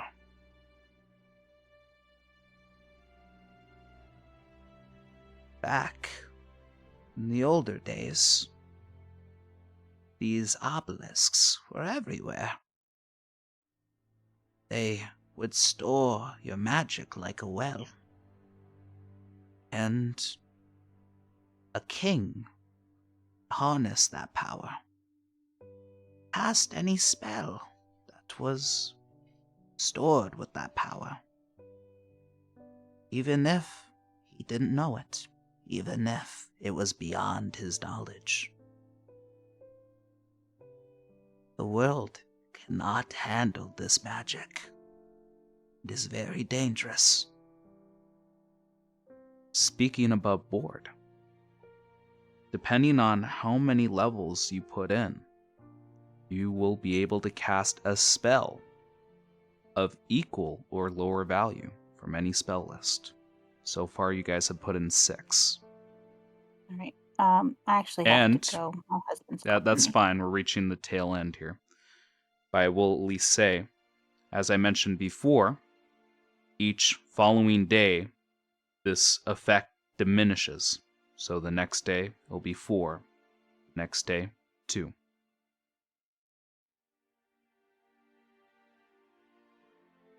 And worse yet, I do not believe these artifacts can withstand the powers. Not touch them again. Please.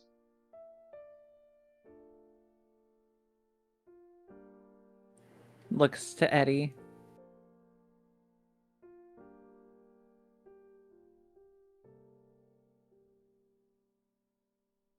He looks at him, and he looks at her. Mhm. She looks at him. And does anyone have a finishing remark or scene to end on here?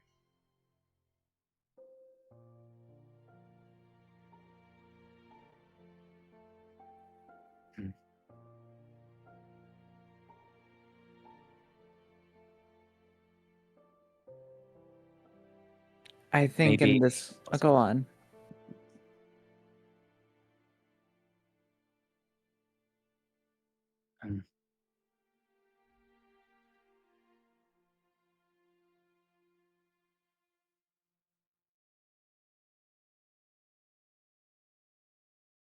Honestly, I'm not sure if there's really any good finishing remark to what was just said. We're just going to do like the weird Stunned movie silence. star nod.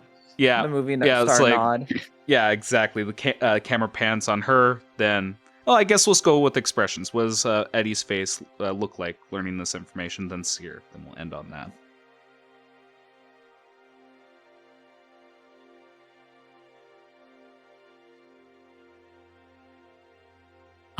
Actually, since Eddie brought up the possibility of it maybe having been able to help, he would actually look over at Shade. She What do you does think not of all meet your this? gaze. She does not meet your gaze. And much like a Seer and her aversion, after looking each other in the eye, you'll say, I'm not sure any one person should... I'm not sure that any one person should wield such power. It sounds... it's dangerous. It is as if you are a god.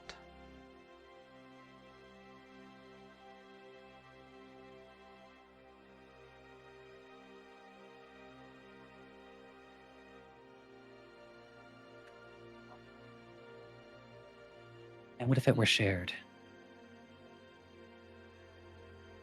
That is the difference, isn't it? With one, there is corruption. With two, there is less. And perhaps with three, we are pure. Make ourselves all gods then if we spread it apart. I mean, I think I am sincere in what I said before. What if we tried to use the obelisk power to help undo what was done to the genasi around the tower? What do you mean? I think that would be fantastic. Go on, Eddie. Sorry, I apologize. And if that's agreeable, especially kind of like looking over, shoot, I've already forgotten her name. Elderly woman. Lissal.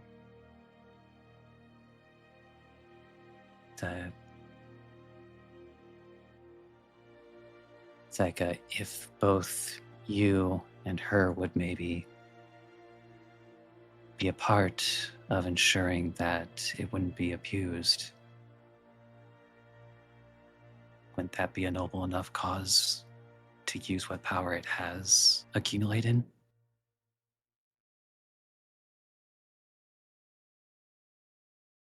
I think we should have dinner. And she gives you a smile. All this talk. Olivia, I'm fucking starving. Yeah. All this talk, this ritual, all of this blood. I'm famished. And I think this isn't a decision to make on an empty stomach. And she offers all of you a hand.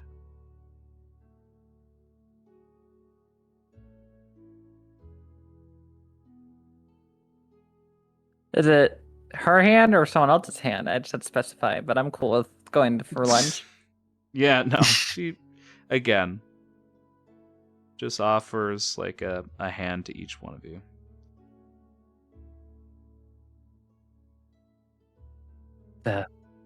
Elia, you can just touch me. I'm fine. You can just touch me. She nods. Just take I'm a little bit of sure. damage. Yeah. Come. I'm sure that my son is done with his little temper tantrum. Let us have a feast. And let us talk about what's to come. I feel that the storm that is over all of us will soon disperse. As if we have only a couple sessions left. We're gonna end the session there. Thank you guys so much for joining me today, especially since we went long. All right.